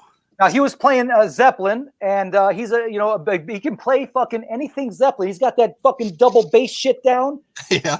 And so long story short, he didn't play drums for fucking 20, 30 years or whatever. So a few years back, I'm like, you know what? For the rest of his days, I want him to fucking rock out. So I pieced together this Roland electronic drum kit with acoustic shit, and it's a fucking massive kit. He's got everything he would need to fucking rock out the rest of his days. So for me, I would take him and my mom and dad. I'd go see Bonham, and I'd see Zeppelin fucking in Chicago. Nice. That's right. That's where I go see. And I would fucking see Bonham with my parents back in the fucking 70s when Bonham was a motherfucking. That's awesome. So that's for my dad and I love you, bro. That's cool, dude. He's gonna be watching this video after this is done and said and done. So you can say hi to my dad if you want. What's up, Pop? His name is Art, by the way, Arthur, and my mom's Carol. So you can say hi. Say hi to the parents. We're gonna call him Hot Tub Artie. That's right. That's awesome, dude. And you know what? Bonham is Zeppelin to me. You know what I mean? Everybody talks about Page. There's no good band or great band without a fucking great drummer. Yeah. Name one That's band. why they quit. Name one great band without a fucking great drummer. There ain't none. No. You can't. There is none. Yeah, you're right. I mean, That's what made the Who so special, I think, personally, in those early 70s, mid 70s albums. Mm-hmm. Yeah. Was Keith Moon's drumming. I would have put him up against anybody. Personally, I love Keith Moon more than Bonham, just the way he played. Wow. And everybody, they all had different styles too. It's so hard, I get this when people are, what's your favorite Zeppelin album? Even with drummers. I mean, you think about a Neil Peart, you think about a Bonham. Right. You go back to Buddy Rich and all those guys. I mean, it's hard to come up with who is the best. well, they're two totally different drummers. You know? Yeah, exactly. I mean, they all had this different kind of thing, But like kind of what you said, Myber, with about a drummer. I mean, that's why Zeppelin didn't continue. They couldn't do anything out with anybody else. Who else was going to back there and be able to improvise the way they did? My dad could fucking play that shit. Yeah, no. Bring it on! They should have sent them over to the O2 instead of Jason. Huh? It's funny. I forget what I was going to say. I don't remember. But no, man, it's like if I hear a Zeppelin song, that's all I hear is the drums, man. Fucking insane, dude. Oh, that's what I was Fucking gonna say. insane. He's got that feel, and it's like a groove to him, and it's just like there's no way around it. No, and it's not on tempo. It's just he's kind of a half step back in the groove. Just fucking, you know what I mean? He propels their songs. You know what I mean? Yeah. Everybody else is just hanging on to him. You know what I mean? Joe Rudd did the same shit with AC/DC. Mm. That's why they keep bringing him back, because they haven't had a drummer yet that could play the way Phil back in back in the pocket like Phil did. Yeah. The only other drummer they had that I thought was like that was Simon Wright. And a lot of those guys too. They all do come from influenced by jazz guys again. Yeah. I mean, and now a lot of the drummers out, they're influenced by current drummers or things like that. But Now, somebody said the Beatles. Now, the Beatles, you got to fucking give Ringo. Ringo was a good fucking drummer. Now, Ringo was an amazing drummer. I don't know if you're saying that Beatles were a great band without a good drummer. Dead Whack, 66. But Ringo actually was a fucking great drummer. That's just my take. That's my opinion. Okay, so I don't know if Aaron means Judas Priest is another band, was a killer band, was just an okay drummer. I think their drummer now is their best drummer they've ever had. That's Scott Travis. Dude, back in November, I went to go see Tool, and fucking sick. I know he goes. Amazing. Yeah, that was the first time I saw him, and I was blown away with that shit too. They all saw. Who all saw? The Beatles, I think. Yeah. The whole band. And I know Greeno and George are not really big Tool fans, and I'm not. I can appreciate Tool, but Danny Carey, there's a video going around with Numa, an actual drum, a video set up just on his drums alone, where Danny Carey does the Numa, their new version of the new album, and the song Numa. And I know you don't like Tool and all that, guys, but fucking this drummer is a motherfucker, y'all. And then whatever. A Tool I can take or leave. I can only listen to them for a couple songs, and I can gotta let it go. But I can appreciate Tool. I'm not a huge fan, but I can appreciate them. Yeah, I'm not really a fan, but everybody talks about the drummer. I heard the Bananas here says he's the best. And I saw Bananas on the Bizarro channel show, was it the other day or whatever, they were talking about it too. Yep. And yeah, I had to agree with those guys. I mean, right now, he is the current, the drummer of the time right now. We lost Neil Peart. Bonham was back in the 70s. Right now, he's the guy to watch. Yeah. Who's that? Danny Carey. From Tool? Yeah. Gotcha. Yeah, Danny Carey. And I know you're not a fan, George, but just type if you have when you're having a little alone time. Okay, yep. You want to have a good drumming experience. PNE, Numa? I don't even know how you fucking spell. I can listen to Tool when I play with my Tool. Yeah, we all got that. That's Pornhub, man. Don't worry about that. That's the wrong Tool. It's more like this. Yeah, put that away. Nobody wants to see that. Look at this hand. Rolling the dice. I cut my finger. I can't do lefty. I cut my finger, so I gotta. This hurts. The new drummer to watch is that 12-year-old Japanese girl. Dude, I saw shit like that. Jesus Christ. Dude. Her playing that Zeppelin song. I saw that. I watch kids play all kinds of shit on YouTube all the time, and then makes me want to just slap my kids, and they say, "Why? What? What are you doing? Let me ride your fucking coattails, man. Why are you still eating? Yo, dude, why are you still eating fucking boogers, man? Go pick up a guitar. Tell him make me some money with drumming. Tell him Myber said you got to get off your ass and play the fucking drums, man. Let's go. He'll be like, all right, check it out. And he'll pull out his cell phone and have the little drum app on. Right? Yeah. Don't get me started on that shit, man. Good Lord. All right. So where do you want to travel to next? How about records or era, or you can buy records? Mm-hmm. So for me personally, I'm a 90s record collector. That's like my groove, so to speak. So I go back travel back to about the year 1996 or 7-ish, and I'd fucking go and just buy all those fucking 90s records. Yeah. That's just my take on all that. And let me see, I have some hold on, I have examples. Hold on a second. Hold on. Hang in there. Something like this maybe might be enticing to y'all guys right here. Oh, yeah. Okay. All right. The Gatefold, the Megadeth. I buy about maybe 100 of these, right? and bring them back, right? This is the blue fucking Capitol OG copy, y'all. Yep. Okay. All right. So I'd buy that. Poster? Oh, good question. I don't even know if there's a poster in here. Is there supposed to be a poster in here? I don't know. Mine had a poster. I think that was the record. Hold on, man. I got something in here. It looks like it. I got hold on. I got something with a fucking picture in here. I didn't even fucking know I had this in here. Oh, I just got the sleeve. Maybe I just got the sleeve. Post. I'll have to look. I thought that one had a poster, but I could be wrong. Okay, now hold on. I got some more. Hold on a second, because we got time. You guys going somewhere? You guys No. Can you guys in the comment section hang out for a while, or do you guys got to do shit? You guys all right over there? They ain't going nowhere. Fucking, they don't give a fuck. We're You all give a fuck? We're all stuck at home, man. Okay, I get a dozen of these. Oh fuck yeah! Fucking Osmosis, little Ozzy Osmosis, OG, fucking press, mother Anybody trucker. doesn't sell them to all of us.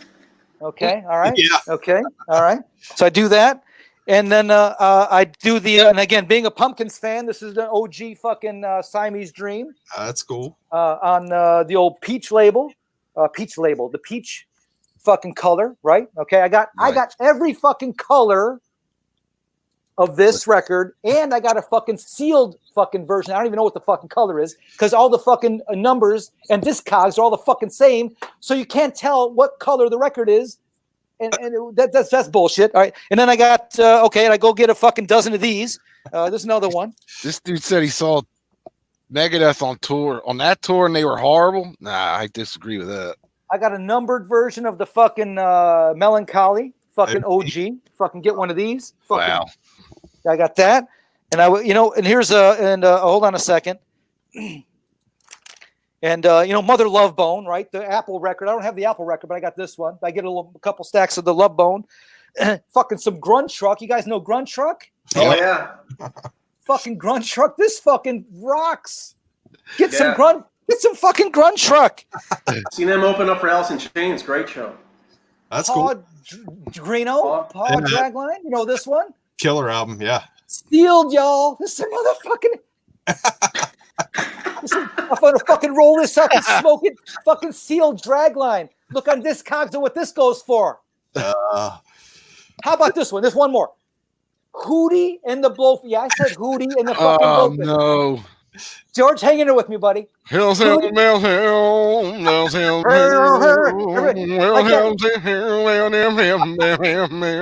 It's like that movie Ted, where everybody sang like this. You ever see the movie fucking Ted? This is the red version, no. This is the red version, yo. I got this for fucking $10. $10. Oh, yeah? See what it goes for on Discogs.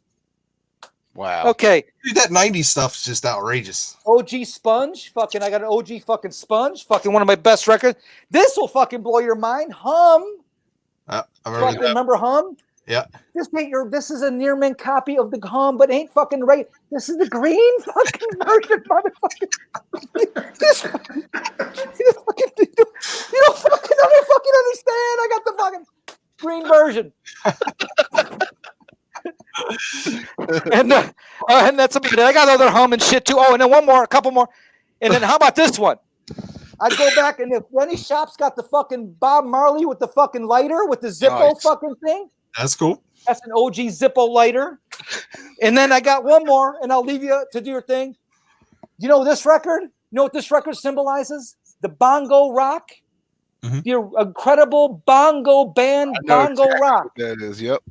The song Apache was supposedly the song that the fucking that started the hip hop movement. The Fresh Prince thing that they do all the time. So this is an actual fucking promo press of the fucking bongo band. I'm out. I need a beer. It's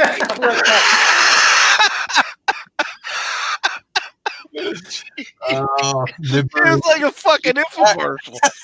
You don't remember, don't fuck around. No, you don't. Missed him. Dude, that 90s stuff is so ridiculous. I had I think it was the first two Garth Brooks on vinyl. My man Couch is back. And I traded those things in and got like $70 a piece out of them. Yeah. Fucking Garth Brooks, man. And I don't know what they ended up selling them for, probably over $100 or something. They're probably worth more now too. Yeah. Garth Brooks. Yeah, they were like dollar records I picked up years ago. And then I found well, that's the kick in the ass. You remember like flipping through it. Oh, I'll get that next time. Oh, I'll get that. I'll get this instead. And yeah, we got Grown Man Records says the Sponge got reissued for the first time 2 weeks ago. Actually, they were reissued. If you look on Discogs, there's a reissue of that a couple years back. They had a couple versions. So check that again, buddy. But I did see that newest reissue. But you're right on that. But there's actually an original reissue from a few years ago. Check it out. There's like a candy corn version, candy corn colored version from I don't mean to interrupt you guys. I'm fucking beer number 6 or 7 now, man. I'm fucking a little loaded. I was talking about the 90s stuff, man, how it just goes for crazy money. I had a couple of the first couple Garth Brooks, and even then I got that. I got the fucking No Fences. Yeah, I traded them. I got like $70 a piece, $60-$70 a piece out of them. It's like, fuck, man, I don't want them. I have an original NWA, the first album. I have it too. Yeah, that thing's like $150-$200. Yeah, I'll never part with it. I love that record. Yeah, Greeno, you can probably buy a fucking mansion on your fucking record collection, my man. So, dude, that you're fucking not again. Be bowed down to that motherfucking man cave of yours right there, dude. But for me personally, my record collecting, actual buying comes to I have fucking put the brakes on. I literally buying since my last video, just I don't know, maybe fucking 20 records, 25. I don't buy fucking. I'm pretty much really fucking downshifting and just listening to what I got, man. I'm there too since leaving the BC. Like I said, I might get 1 or 2 a month now, except for the bootleg stuff. I'll load up on that shit, but bootlegs. But okay, let me show you my pinball machine. Somebody's requesting pinball. Hold on a second. Hold on. This is a original World Series 1970. I actually redid this whole thing here. Wow. And okay, so that's that. And then I got a Bad Girls pinball, Gottlieb Bad Girls. Oh, nice. Right there. Okay, and then if I fire this up here, hold on a second. I got to get some credits up here. Hold on a second. My man got Spiral Staircase. Yeah, I got a Spiral Staircase. Yep. Hold on. I'm fucking flipping this around here. How the fuck do I? There we go. So I got that's the fucking that, and then I got a bowling version of a 300 bowling bally. That's cool. Nice. Okay, it's kind of a bowling theme. Yeah. And then I got this one here is I burnt this out. I was working on it, and I shorted this out. But this is a pinball machine called Super Orbit, and that's the one that I had back when I was in college, undergrad. We had it in our common area. That's the one, my first pinball machine that I ever really got exposure to. Let me turn this one off. This one's got a little bit of a fucking glitch in it. Hey, do you guys have? They just opened up like a big arcade around us. It used to be like an old Sears, and they took like half the Sears. I guess, dude, yeah. It must be the thing to do now because they must have like 50 pinball machines, a bunch of old arcade games like from our time. Yeah, check that out. I got this too. This is firing up here in a second. This is a 1970s, mid 70s Atari Sprint 2, but it's got an old black and white TV screen. Hold on a second. I love that game. Total throwback there, man. It'll come up in a second. Remember this one? Oh my God, yeah. Yes. Oh hell I yeah! love that game. Holy shit! So that's fucking. You can come to Myber fucking compound, man. Now watch this. This is my man cave right here. And I did a whole fucking video on my man cave, so you can go back in the archives. This is the man cave, and so here you go, Vance. This is the fuck. This is the what's that right there, VK? The green things. Oh yeah, the seats from Comiskey Park, man. Seats from Comiskey Park. Yep. I got my original Schwinn orange crate fucking from 1973. Nice. I do the Victrola shit. Right? I got old Victrolas. I got Victrolas that I collect these things here. Hell yeah! Okay. I got Fuck those. yeah, dude. I like the old American pickers with the signs and shit. I got all that fucking there. That's Now, beautiful. guests of the Myber compound can stay. This is the guest room. If you come down here, okay, you got a shitter, and you can shit down here and stink it up all you want. Okay, I got the shitter. Now you can come in here now. Okay, now this is where this houses the actual collection of the Myber vinyl right here. This is my dad and I made these record shelves here. So this is the main collection right here. Sweet. Wow. Right there. Okay, so that's Nice. that. Okay, and then also if you want, you can come on in. And if you're restless, you're so excited to be fucking at the Myber compound, and we got so fucking drunk that you got to get up and take a piss at fucking 3 a.m. You can come on in and you can play a fucking Asteroids Deluxe. A fucking Asteroids Deluxe video game with you can leave a quarter, but it's free. Okay. Yeah. So that's in the guest bedroom of the Myber compound, y'all. So That's Oh all. man, it's insane. Why do you ever even leave your house? That's all. that's what I'm saying, dude. I got 10 acres of fucking trails. I got a fucking fire cemetery, dude. And again, I worked hard. Nobody gave me shit, man. Okay, I don't come from any. I worked my fucking balls off to get this shit. Okay, so don't say, that guy's fucking no, I fucking busted my fucking ass. Okay, all right. So fuck all y'all because I fucking. That's it. My choice. He's going for another beer. He's out. I gotta plug back in here. I knew this shit would be off the tracks tonight. Hey, it's awesome. You wanted it, you got it, man. Fuck. Out of the fucking woodwork, the Myber fucking coming at you. That's right. LJ, LJ, LJ.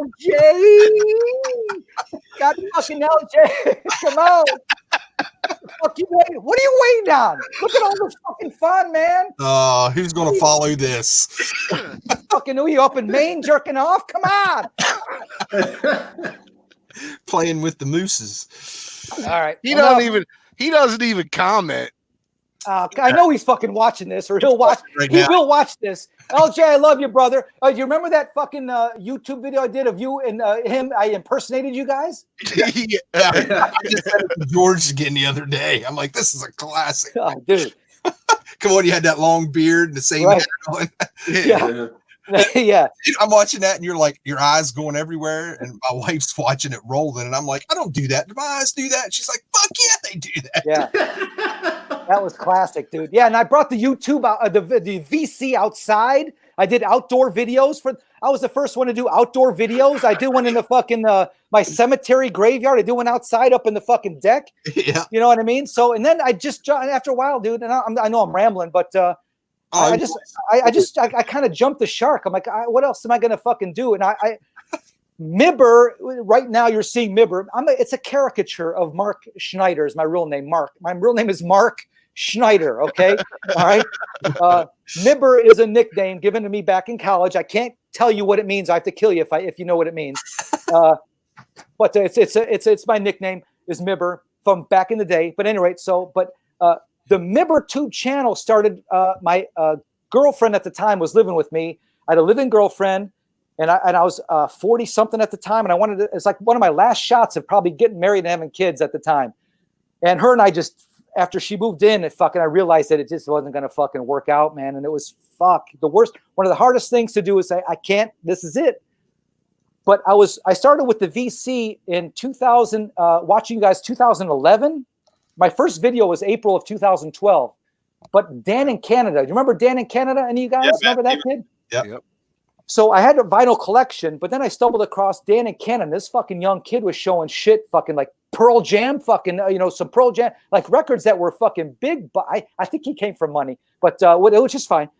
But and I'm like, holy shit! And then I started, you get that fucking strip down the end on the YouTube videos. You go down that fucking rabbit hole. Then I started finding, him, and then Mr. Hall of Fame, and then Greeno and LJ, and then and then we all started, and of course Vance, and then and I've watched George videos back in the day. Okay, I've seen all that shit, and that's part of the reason why I think my channel never really took off. Is I wasn't really a participant in the fucking comments and I didn't give a shit about subscribers. Yeah. For me personally, when she moved out, my ex-girlfriend moved out, it was more like a creative outlet. Yeah. I like the record collecting aspect of it. For me, it was more of the editing and creating, and then getting Skeeter involved. Yeah. Okay. And all that shit. And Myber is kind of a caricature of my personality. It's not. I mean, in a lot of my videos, I come across as a fucking complete prick, and I'm aware of that. Okay, but so it's a caricature. Hey, you're a lovable prick, though. Thank you. So, yeah. Dude, always you and Grown Man Record Night, Mikey Bananas and Steve and those guys. You guys were you're into VC, but kind of on the outside, and it was like you either got it or you didn't get it. You know, right. Yeah. Right. I thought Skeeter would fucking go viral, but I think Skeeter went over a lot of people's heads, man. Skeeter is a fucking he's kind of like Carl from the Sling Blade movie, right? Okay. You know that movie, right? Yeah. And he I can like the way you talk. he's not like your little taters and mustard and taters. And yeah. But Skeeter is kind of like an offshoot of that. He can fix anything. He's out there fixing shit right now. Okay. But anyway, but it never really took because, and if I go back, I think I only made maybe 20 videos in fucking 4 years or 5. I don't even. But my first video was April of 2012. I actually researched that before I even came on here.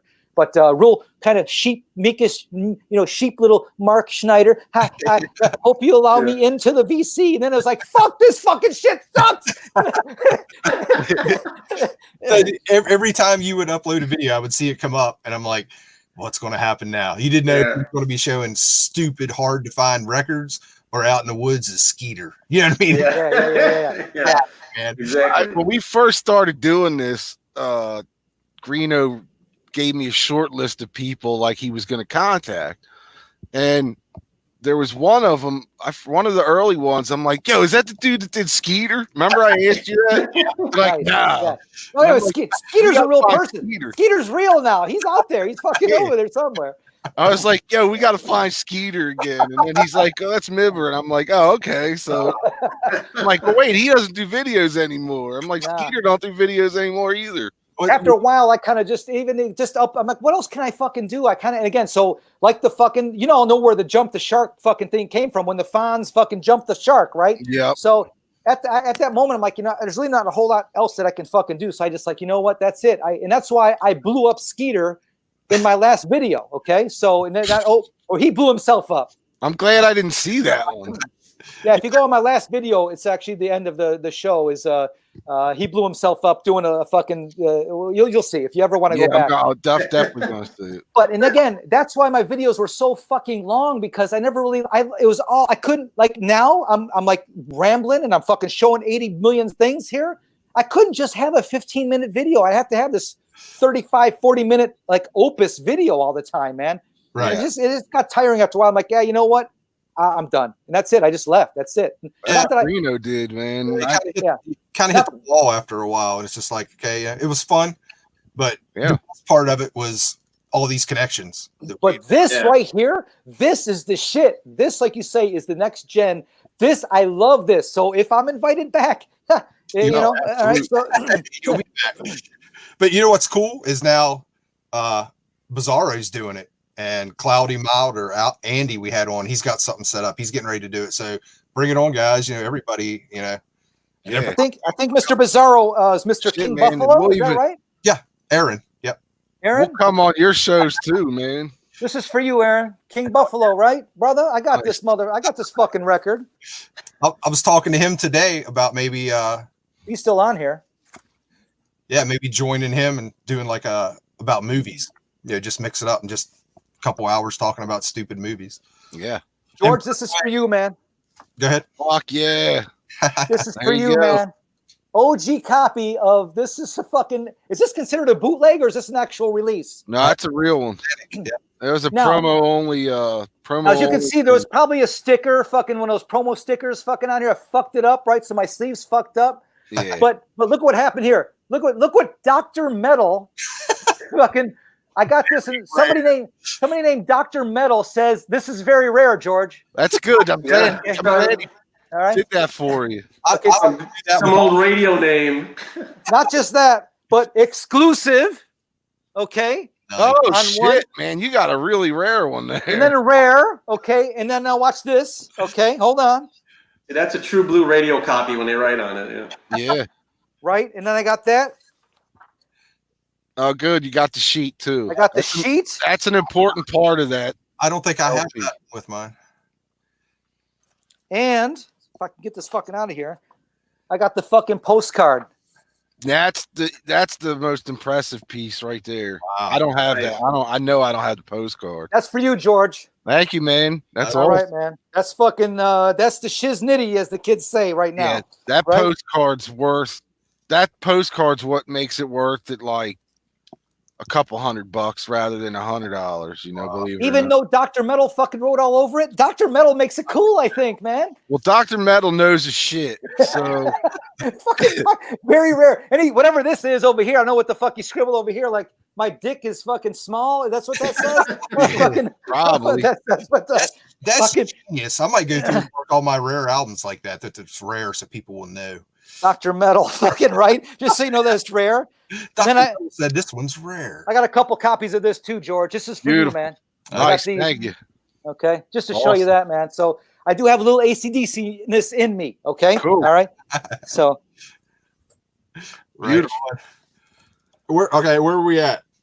Where are you going, Vance? What are you getting? Record travel. Well,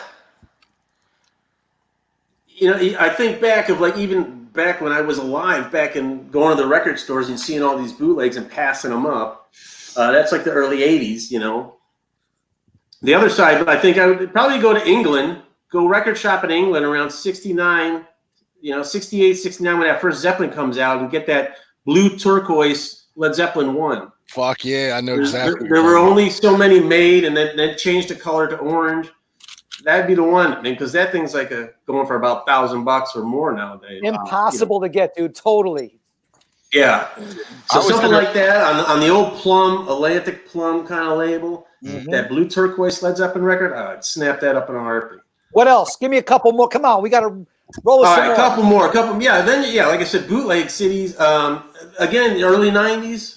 I mean, when all I used to, I drank the Kool-Aid on the CD stuff, right? Yeah. So I was like, I'll get the CD instead, and I blew, passing up all these albums. So yeah, an OG Pearl Jam 10, of course. I mean, I do have the other two still sealed, but stuff like that Faith No More album out there. Which A one? lot of that early '90s sound, yeah. What Faith No More? The one, the real world, Real thing. the real thing, rather, yeah. What's that? Yeah. Is there an OG one of that? I do. What? The Yeah. real thing? Yeah. What does that go for now? Money? That's up there, I think. Yeah, I Now, never see it. Reno, does yours have War Pigs on it? No. Yeah. No, the vinyl doesn't. The CD does. And we got talking about that. I think what that was remember back in the day to try and get everybody to switch to CDs. Hey, Yeah. he has a bonus track. Bonus cat, yeah, exactly. And yeah, I drank the Kool-Aid. Yeah. Now the import one that Metal Theologian showed last week was missing, or a couple weeks was missing 2 tracks, right? It may be. I can't remember. That was him that showed that, right? It was Mikey Bananas, wasn't it? Oh yes, you're right. Bananas, yeah.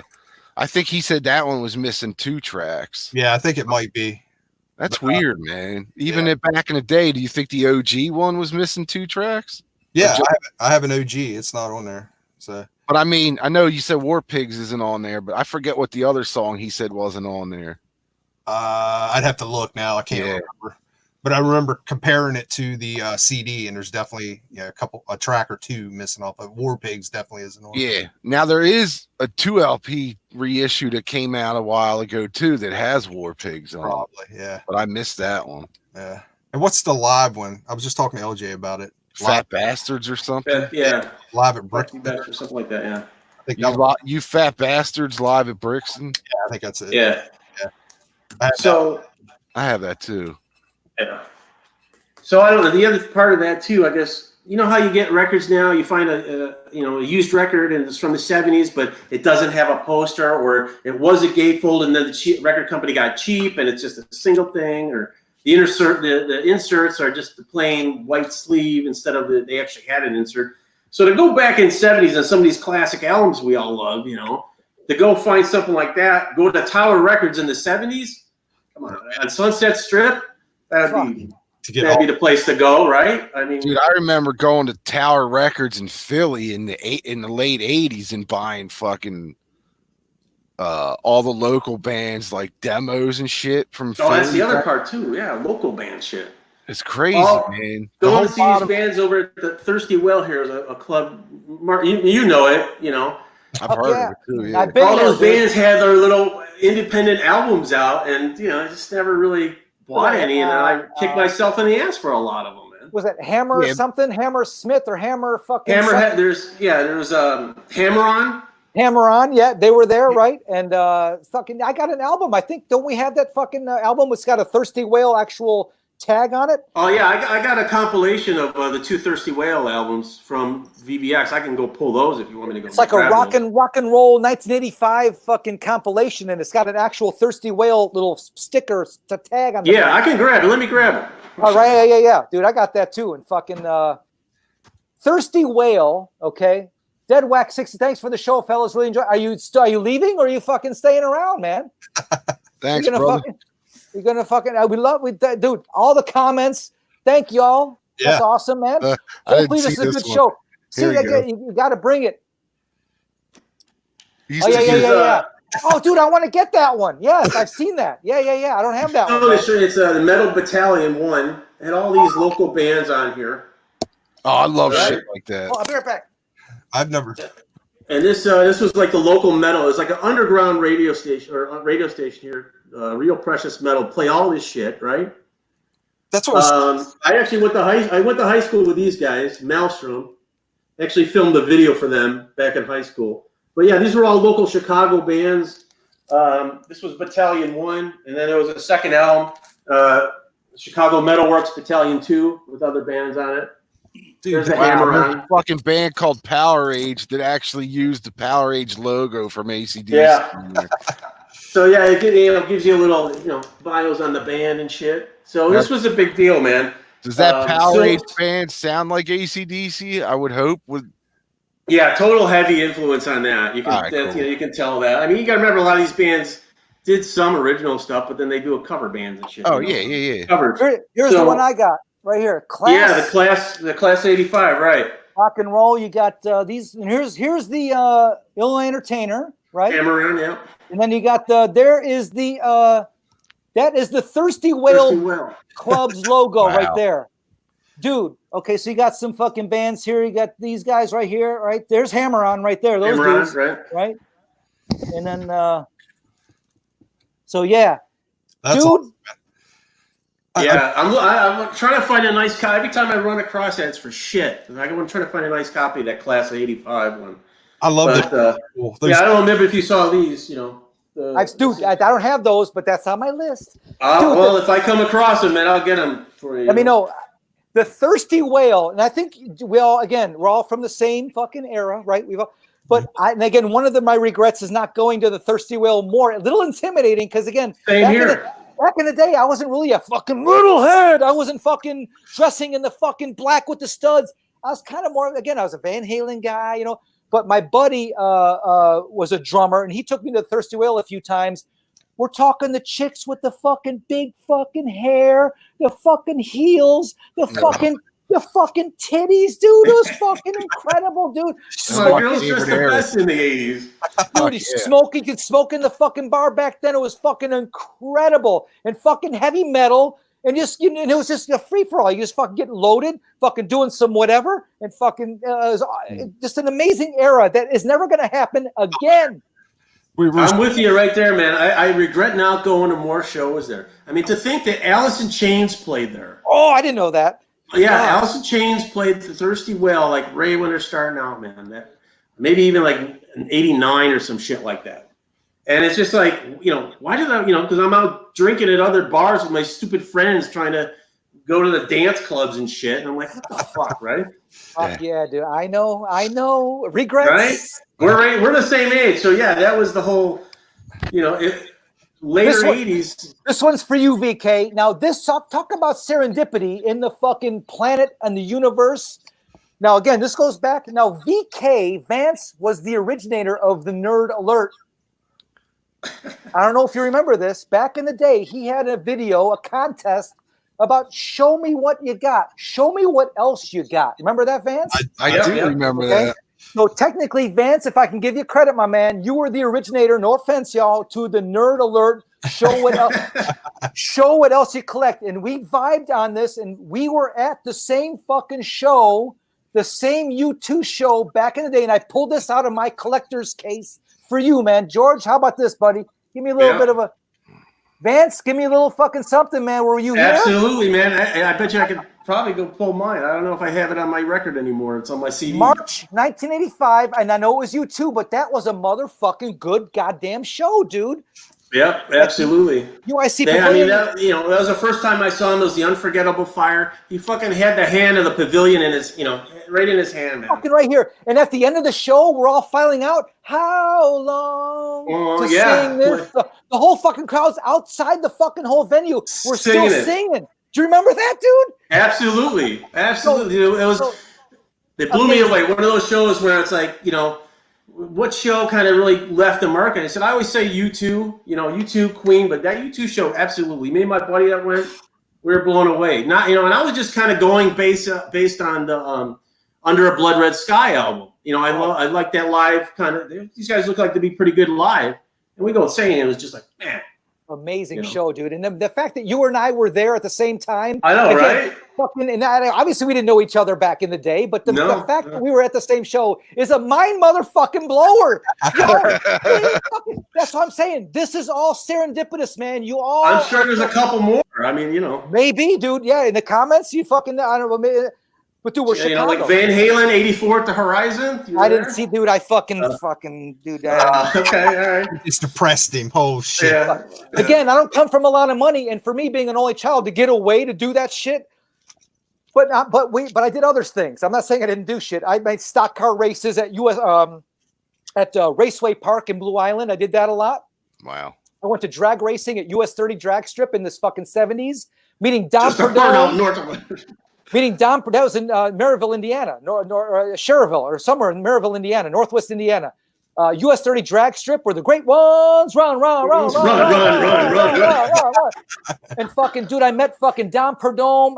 This is actually at Great Lakes Dragway, Union Grove, Wisconsin, but I met all the greats. Dom Perdome, Shirley Modowny, and one of my buddies growing up, I actually lived in the same apartment building with him, was Kenny Safford, and he raced the funny car, Mr. Norm's Supercharger. So if you ever go online, and he was a funny car, you know what funny cars are? The fucking actual, they got the body that came down. Yep. And so he was my neighbor. So Kenny Safford Jr., I was fucking like 7 years old. I met this kid. He was in my floor above me in my because I grew up in apartments. Again, I grew up with money, man. So I grew up in apartments, and he was my fucking neighbor. I had a fucking neighbor whose dad was a fucking funny car driver. Kenny Safford, Mr. Norm's Supercharger, and it was my fucking brother from another mother, and he taught me he was like a brother, an older brother, because I'm an only kid. So it was an amazing experience. So he brought me to US 30 and I would clean the fucking the body of the fucking funny car body. I thought I was king fucking shit when I was fucking like 9 years old, cleaning the fucking body of a funny car at US 30 drag strip. That's awesome. So I might not have seen Van Halen, but I cleaned a fucking funny car body. That's awesome. Here you go. Here's another nerd alert for you. That's it. Right on. What was that? So it's a magnet I've had. I got a little magnet collection on it here. So. Cool. See Me TV. Yeah. I got a question for you. Yeah. Oh, there you go. Vance brought it up, like going back and buying all the old albums that had all the inserts and all that. When you guys are out digging and you come across, here's a perfect example, Women and Children First came with that fucked up poster. Yeah. Of Diamond Dave. Exactly. Oh, I fucking crumbled that up, dude, and fucking threw it away. Dude, every time I come across that, I pick it up. I have 10 copies of that with that fucking poster, man. Yeah. So do you guys have any albums you come across when every time you find it with the inserts, you're like, I got 4 of them, but I'm buying this because it's $3. Yes. I do have that record. And I remember back when I was in 8th grade and I got that because that was one of my first records ever. I got that. I'm like, what the fuck is this? They got this fucking guy as the poster? I crumpled it up and I fucking threw it away. Fuck that motherfucker. That's like Styx Grand Illusion. At one time, I had a shit ton of them because it came with that poster. It was hard to find for a while. They could have put a chick with some tits. I'm fucking in 8th grade. I don't want to see fucking David Lee Roth. I want to see some chicks' tits. Who okayed that? That's like the worst. I mean, at least put some girls around them, for Christ's sake. Yeah, it's like something. That's right. I remember pulling that, like, oh, nice. There's a fucking poster of Van Halen in here. I'm going to put on the wall. And I opened it and I was like, what the fuck? Like, what is Fucking this? fuck. Did you see Dead Wax? What's that? Yeah, it definitely was. He's right. Absolutely, yeah. Go up. So you had the mirror on the ceiling and Dave, and then you fucking just looked at it, right? Okay. Yep. Nice. I got you. Like we had the Farrah Fawcett poster. I guess they had the Roth poster. Yeah. Oh, Farrah Fawcett. Fuck. What else? Oh, Jesus Jeez. Christ. That Yeah, poster- how come Lita didn't do something really provocative, right? Dude. yeah, why didn't she have a poster in one of her? Yeah, or Dora or something. But Oh, dude, that one album cover was enough. That Lita one. first one, yeah. No, the later one with the black leather. The one she had the big hit. Lita, yeah. The Lita album, yeah. That Well, let me video- just show you some titties while we're talking about tits. All right. Wait, are those Courtney's though? Yeah, but they look all right. Yeah, that's Dude, before she got most some- of the heroin kicked in. I That was guess. pre-heroin titties. Dude, those are beautiful titties, man, right there. Yeah, they're good. She has a nice eraser areoles. It was nice having the show. Yeah. And then this is an old shout out to Greeno, because this is old vinyl community love train. This is remember this sending me this Greeno? Dude, she got salami nips. Yeah, I remember that. Jesus. That's courtesy of Greeno, mother truckers. Does she have pasties on, I hope? I think they had a sticker over the titties when you actually had to buy the record, you had to peel the sticker off because there's a little bit of a residue. Oh, yeah. You can't sell a record with the titties showing. You got to put a sticker over it. So when you peel it, you got to be real slow. Yeah. I think You get the hair dryer out and fucking get it real fucking slow and fucking peel that shit real slow. So you don't want to pull any titties off. I think those are 50s titties too. That's so. okay. Hey, titties are titties, man. Titties.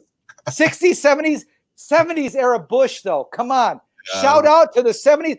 Bring the Bush back. You got to bring the Bush back. I don't want to see that shit shaved. I want some Bush.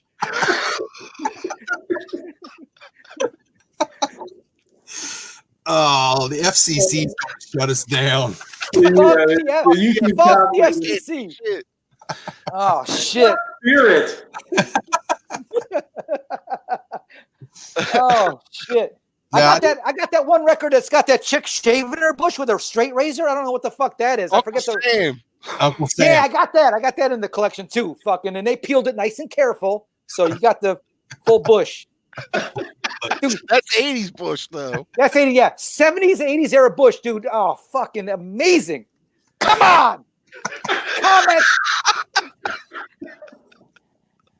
Give me some comments in the comment section. What? Oh, fuck.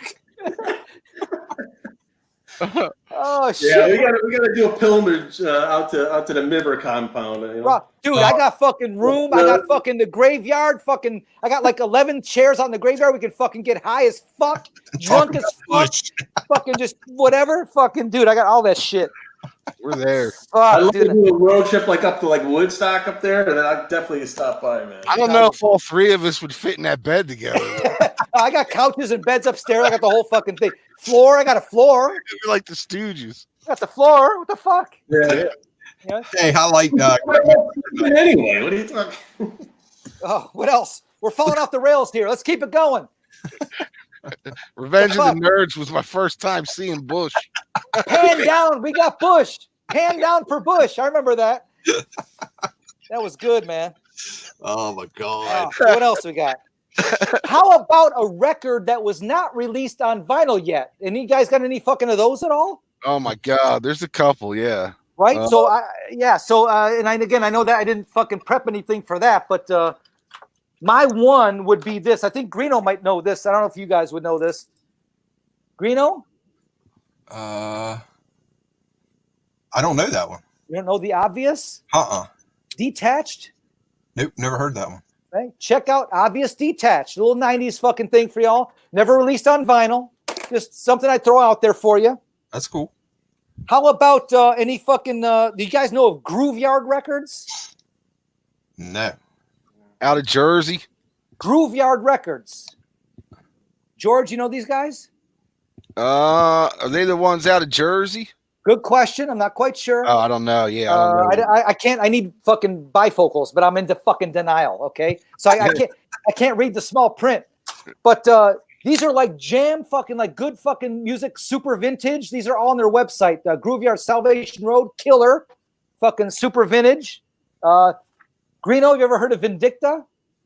No, I haven't heard that one either. Chick Singer, dude. Chick Really? Singer. You might fucking check this Vindicta out. Yeah. This is a reissue. Remember these guys? Stranger, Rock Salad. You remember that at all? I don't remember that one either. Okay, Dude. check that out. Universal. I highly recommend Universal Hippies. Jam, fucking doomy, kind of sludgy, dude. Amazing. Huh. Universal Hippies. This is all out of Grooveyard Records. These guys are from like fucking South Korea or Indonesia or something. Gold Gun Power Trio. Look at this fucking guy. Yeah. Amazing, dude. Fucking. They sing in English, but you can tell they got that Indonesian accent. Fucking check the Grooveyard Records. Have you ever heard of Romanus Records? No. Okay, now nerd alert. Romanus Records is you can type Romanus Records. They do these like novelty records. Brother, oh brother. Anybody hear of this band yet? No. I've heard the band Monster Truck, but not Brother Oh Brother.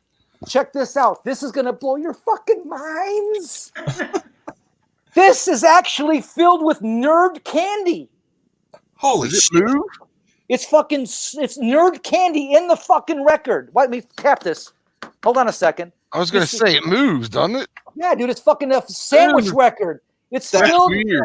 Man, I've never seen anything like that. Fucking amazing, right? So check this out. Hold on a second. Okay. I've seen one with liquid in it, but I never saw one like that. That's I got pretty- liquid from Romanus. It's fucking leaking. Yeah. Don't get the liquid records, man. How thick is that record, man? It's fucking thick, dude. It's fucking Is it? here. Hold on a second. Let me show you a profile if I can. I don't know if I can even get this up in here, but it's Wow, look at that, man. Oh, That's- damn. Yeah. Yeah. it's pretty fun. I mean, it says it's two right, layers yeah. with room for fucking shit to float around in. Now watch this, okay? So, dude, can I get a couple more of these? Check this out. All right, I'm on a roll. Hang in there. Sidebar, you guys hanging in there with us? Are you okay? We're all here, man. We're Okay. all good. This is this one might be a liquid record. Hold on a second. This is one of the liquid ones. You see the liquid kind of in there, kind of, maybe, kind of, sort of, maybe. I don't know. It's like piss. It's like yellow. Anyway, Yeah. So that's that. And then I got another one that's got. This one's got fucking two sides of fucking sand in it. It's got a red sand and it's got a fucking a blue sand. What's the label again? It's called Romanus Records. Romanus. Romanus. Romanus. If I can get that right. That's crazy. I'll check Okay. that out. Killer. Okay. Right. And then I got another one. ANUS is anus. Hold on a second. I got another one. He said, yeah. This is the motherfucker. I got another one. It's got eyeballs in it. I fucking left it back over there. But it's got floating cutout eyeballs in it. This one is an LED record. Have you ever seen a lit up record before? No. Dude, this has got fucking LED lights in it, dude. Check this fucking thing out, okay? Okay? Each little square is an LED. It's got a cord that comes out of the fucking record, okay? Okay? You put a fucking one of these batteries on the fucking thing here and you plug it in and it's got a remote control. What the fuck? You ever seen shit like, dude, What did that cost? Myber is fucking bringing it. And the fuck, I might not even come back. This might be my last. I might die fucking next week. You know, I'm bringing it all. Okay, all right. The shit's got a fucking battery in it. Fucking, you can go on YouTube and go LED record by. This is the Brother Oh Brother, and I also got what's that fucking new band out? I got another one. King Gizzard Lizard Wizard or whatever the fucking band is. King Gizzard Lizard Wizard. These guys. Yeah. Polywagga Lagaland or whatever the fuck that fucking whatever that. How do you pronounce that? Anybody else? No idea. What do those things cost? Well, if you go on their website and you get like an early notification that they're gonna fucking set shit out, and it's usually like Sunday at 3 in the afternoon. Yeah. If you fucking press the fucking buy button at fucking like 3:01, and you boom, you got to buy it because they sell out real quick. Yeah. That might go for like $70, but now on Discogs they're like $150 now, right? So but if you're on the fucking the PayPal buy button and you're fucking good, like $70-$80, some shit like that. Wow. So that's my fucking new finds, Grooveyard Records and Romanus Records. Good fucking quality. Can I show you another one? Man. Do it, dude. That's insane. I've never seen shit like that. Insane. I know, man. Now, George, this goes out to you, my man. You All love right, the cool. name. Have you ever heard of these guys? They're fucking called Weed Pecker. No, but I know what that means.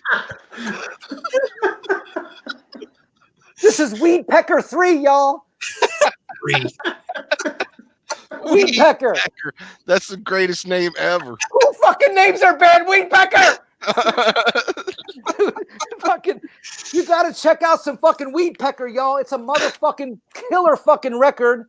And and I got on Discogs or some shit. Discogs, you can't buy bootlegs off Discogs anymore. You know that I shit? know, it sucks. Dude, back in the day, you could buy anything. Now this is not available anymore because it's a fucking bootleg. Fuck you, Discogs. Fucking another one, Moon. You ever hear these guys? No. This record is just what's this called? This is called oh shit. Holy Mushroom is the name of this band. Killer. Holy Mushroom, Moon. Check that out. How about Moon? How about a little fucking hold on a second. Fuck, I can't read shit. Hold on a second. Time for glasses. The Somali Yacht Club. You ever heard of them, motherfuckers? Where are you finding this shit, man? I'm saying, dude, I get okay, so Weed Pecker. You get on Weed Pecker, you're on YouTube, okay? You've seen it, you've done this. Oh man, you're chilling out to fucking Weed Pecker, man. This is the shit, right? And then you look down that fucking sidebar and you got all these fucking things that come up like Somali Yacht Club, okay? Motherfucking okay, who's this? Grown Man Record Night knows Weed Pecker. I am in with. I don't even know Grown Man Record Night. I got to get in with the fucking Grown Man with the Bananas guy. The Bananas guy knows fucking Weed Pecker. That's it. That's it. Somali Yacht Club too. It's Somali Yacht, dude. These are all fucking jam grooves. Some have vocals. Some are just fucking music. Amazing. I'm sorry, I'm fucking like bogarting the fucking video, but I'm fucking drunk. I'm fucking drunk, dude. What the fuck? We're having a big old time. Go for Okay. it. Man, it's awesome. You wanted Myber, you got fucking Myber. And VK, motherfucking VK, Chi-Town motherfucker. Good to see you, brother. Dude, I crack up. You say you can't see, but aren't you an eye doctor? What? I am in denial. I am 26 in my pea brain. I am only 26. Yeah. I hear that. Right? Oh, god damn. He's out. Beer time. He's out. Oh, fuck. It's fucking My hilarious. my face hurts, guys. My I cheek. know. Bip bop boom. I don't know that guy's fucking. I've heard of him, and I might have seen a couple of videos. And thank you, dude. I appreciate it, man. This is it. Myber is done. I've jumped the shark. I am not ever gonna make. I'm never making a YouTube video. I'm not making a motivational video. You guys got to motivate your fucking selves. This is it.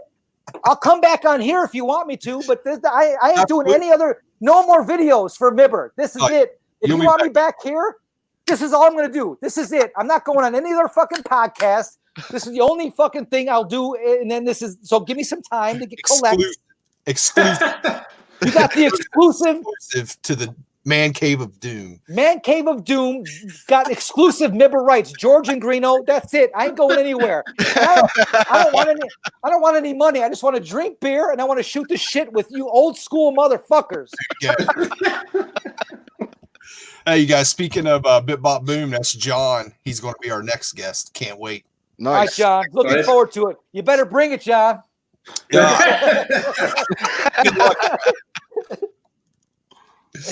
So I know. Well, I told Greeno, I go, you sure you don't want to just Myber on his own? Because, that's a show in itself, man, Dude, VK, you got to be with me, man. My Chicago brother. I know, man. It's good to see you, brother. I would not want to share it with anybody else except for fucking VK. That's dude. I appreciate that. Okay? Come on, man. I thought you guys would be a good pairing.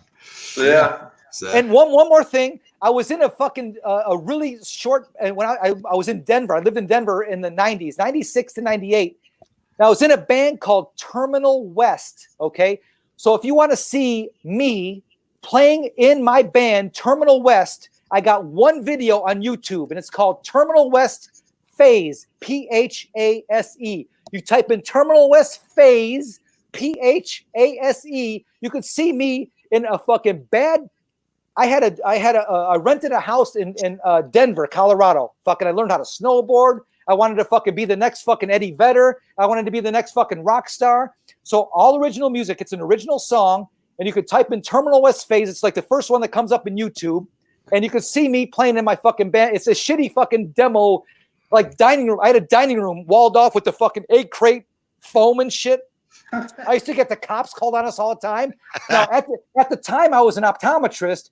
We were getting fucking high all the fucking time. So we get a fucking knock at the door to be the fucking cops, man. And but it was in Colorado but this was pre pot being legal days. Okay. 1996, 97 and 98. And we get the cops because the neighbors would fucking be pissed off because it was house. Right. But anyway, if you guys want to see my band Terminal West, check it out. Over. That's it. I'm done. Check that out. It's a fucking rocker, actually. I think it's a fucking good tune. I've seen it. Yeah, I remember you showing that. I might even. Did you send? I don't have my CDs with me anymore. I could swear you sent me one. I might have sent you a copy of this CD. Yeah, I'm pretty sure you did. Yeah, I gotta dig those out soon. Oh, that's another thing with Myber. You would get a package in the mail all of a sudden. Yeah. You're like, oh goddamn, it's from Myber. Oh, you up and you're like, there's no way I can send him anything that's going to match what's in this thing. Yeah, dude, I'm telling you, when Skeeter sent me that album, it was one of my prized possessions. I forgot that you fucking got that. That's how that's been so long ago. That is that is worth more than any Led Zeppelin fucking Led Zeppelin fucking. That's VC history right there, man. Yeah. And I think I sent Robert Z was the Pat Benatar that Skeeter colored. Remember that? Yeah, I think it's still on his wall. Okay, yeah, I sent Robert Z that. I don't know where he's at, but I sent him that, and he fucking freaked out. So, George, do you remember we were talking about the first Backyard Babies, Diesel and Power? Yeah, I have that on vinyl. Hold on, because of him, he just sent it. Yeah, I was like, holy fuck. He sent me that and a band called Kabloom. Not Kabloom. Fuck, I can't remember the name of the band. That was the name of the album. It was just like crazy shit you couldn't get a hold of. Wow. Myber would send the most awesome packages, man. Absolutely. Yeah, fucking that album right there. Yeah, Myber, do you remember sending me Diesel and Power? I remember was that one of these? No, I sent you. I got these. I don't. There's only. That's the album before that one. I don't even know if I have Diesel and Power. I might have that one. You had it and sent it to me. I love that. I got 2 copies of this mother right here. These. Yeah, he screwed up. He wanted to send you one of those instead of that. I probably got it in my dude. Are you guys? Obviously, we got collections that I don't even know what the fuck I got anymore. I mean, you know what I mean? I can go. I'm a fuck. Sometimes, have you ever bought a record and then realized that you already fucking owned it? Oh, dude. Yeah. I have bought records and been like, holy fuck, I can't believe I found this, and get home and go to put it, it's like, fuck, I got 2 copies already. Fucking got it. Forget about it. Yeah. Fuck. And I've been doing that too with this whole, lockdown thing or whatever. I've been doing the A to Z through my records, and I'm like, holy shit, I didn't remember I had this, and I'm like right in the Clapton section or whatever. And I'm like, holy shit, I never really pull out Clapton to listen to. And I'm like, man, there's some really good shit. These, the deeper cuts and shit. And like, you hear Clapton so much on the radio, I don't listen to him. And here I just went through all the catalog that I had. Yeah. And it's just like, man, this sounds fucking good, some of this stuff. Well, so it's something as simple as that, you forget, and because you just hear it all the time, Yeah. Well, I know going through my shit like this, being home all this time, there's albums that I know I have that I can't find. Really? Oh yeah, like, that too. I have the 3rd Airborne album, Black Dog Barking, and I had you saw what I was doing, making the little slips for each record, so I know what it is. So I'm like, all right, I got all the Airborne. I'm like, where the fuck is the Black Dog Barking? Then I did that with ZZ Top. Who? And I have a copy of Trey Hombre's, the newest one with the, I don't know, it's like jalapeno green vinyl. Mhm. It was one of those Rocktober things last year, 2 years ago. I can't find that either. There's nothing worse than misfiling something, or I know. But it's in there somewhere. Yeah. I hope. Yeah, I know. I have both of them. George, can I ask you, how many, do you know approximately how many records you have? I think we counted around 7,000 or 8,000, maybe. Yeah. Okay. Yeah. Yeah. I got about maybe 3,500 ish. And Yeah. but again, that's it for me. Is whatever I got storage capacity wise, like I got some records that are leaning up against the shit down over here. Mhm. That's why, again, I'm done. I can't, I don't want Actually, them. I did weed out about 1,000 records over the last 6 months too. So Wow. Yeah. Holy shit. I've been doing that too. So Yeah. just the common stuff. I just give to the shop. Yeah, I got the 45 collection over here. That's Look at nice. that. Look at that, VK. Remember the Cubs? Yeah, I know. Hey, That looks nice. you got the Cubbies there. Finally, I know we're White Sox fans, but what's the fucking? Whoop. No, you can't go wrong with the marquee. I'll give them that. There's a bunch of Yeah, CDs that's cool. stacked there too. I got a bunch of shit collected up with fucking antiques and shit. But this is and then I got the wet bar. This is the man cave. Nice. awesome. All right, what else we got? It? What is that? It? What else we got? I tell you what, dudes, I hate to do it, but I'm gonna have to go. I have to actually work tomorrow. So Oh shit. yeah, I'm still out. I'm What's work? essential, non-essential. I had a fucking blast. This is awesome, dude. So did I, man. Back, man. So, DK, Yeah, absolutely, man. awesome seeing you, Vance, and George. Nice to finally chat with you online You and too, in person brother. for the first time. And Greeno, dude, come on, man. love you, Fucking brother. It's good seeing love you. you guys, man. Yeah. And Sorry about the static there. I think Bizarro was right. It was the Google Chrome. I got to start logging in on that. So. Okay. you sound perfect now, dude. You're for fucking Yeah, good. it was. I was on that Safari, and then when I switched to Google, here we are. You wouldn't even allow me to fucking join with Safari. So and Oh, well, there you go. everybody in the comments section, thank you very much for joining. Hopefully you fucking were entertained and you enjoyed the fucking show. And hopefully we'll see you next time. Oh, and maybe Skeeter will make a fucking a show. But obviously we're running a little long. He's still out doing the fucking repair on the cylinder head. So He's still the head greenskeeper, huh? we'll get him next time. So Yeah, so, we'll get Skeeter up here soon. okay. All Well, right, I love you guys, man. Thank you so much. Right back at you, brother. And everybody that's watching, we'll see you the next video, and it will be Bit Bop Boom. John, if you're not familiar with John, check him out on YouTube. He's fucking awesome. Really I'll great check guy. it out. Can't wait to check it out. Aaron, thank you, bro. Love you, man. Love you, Yep. Aaron. See Fucking you, man. all right. Later, Hey, guys. guys. Thanks for having me.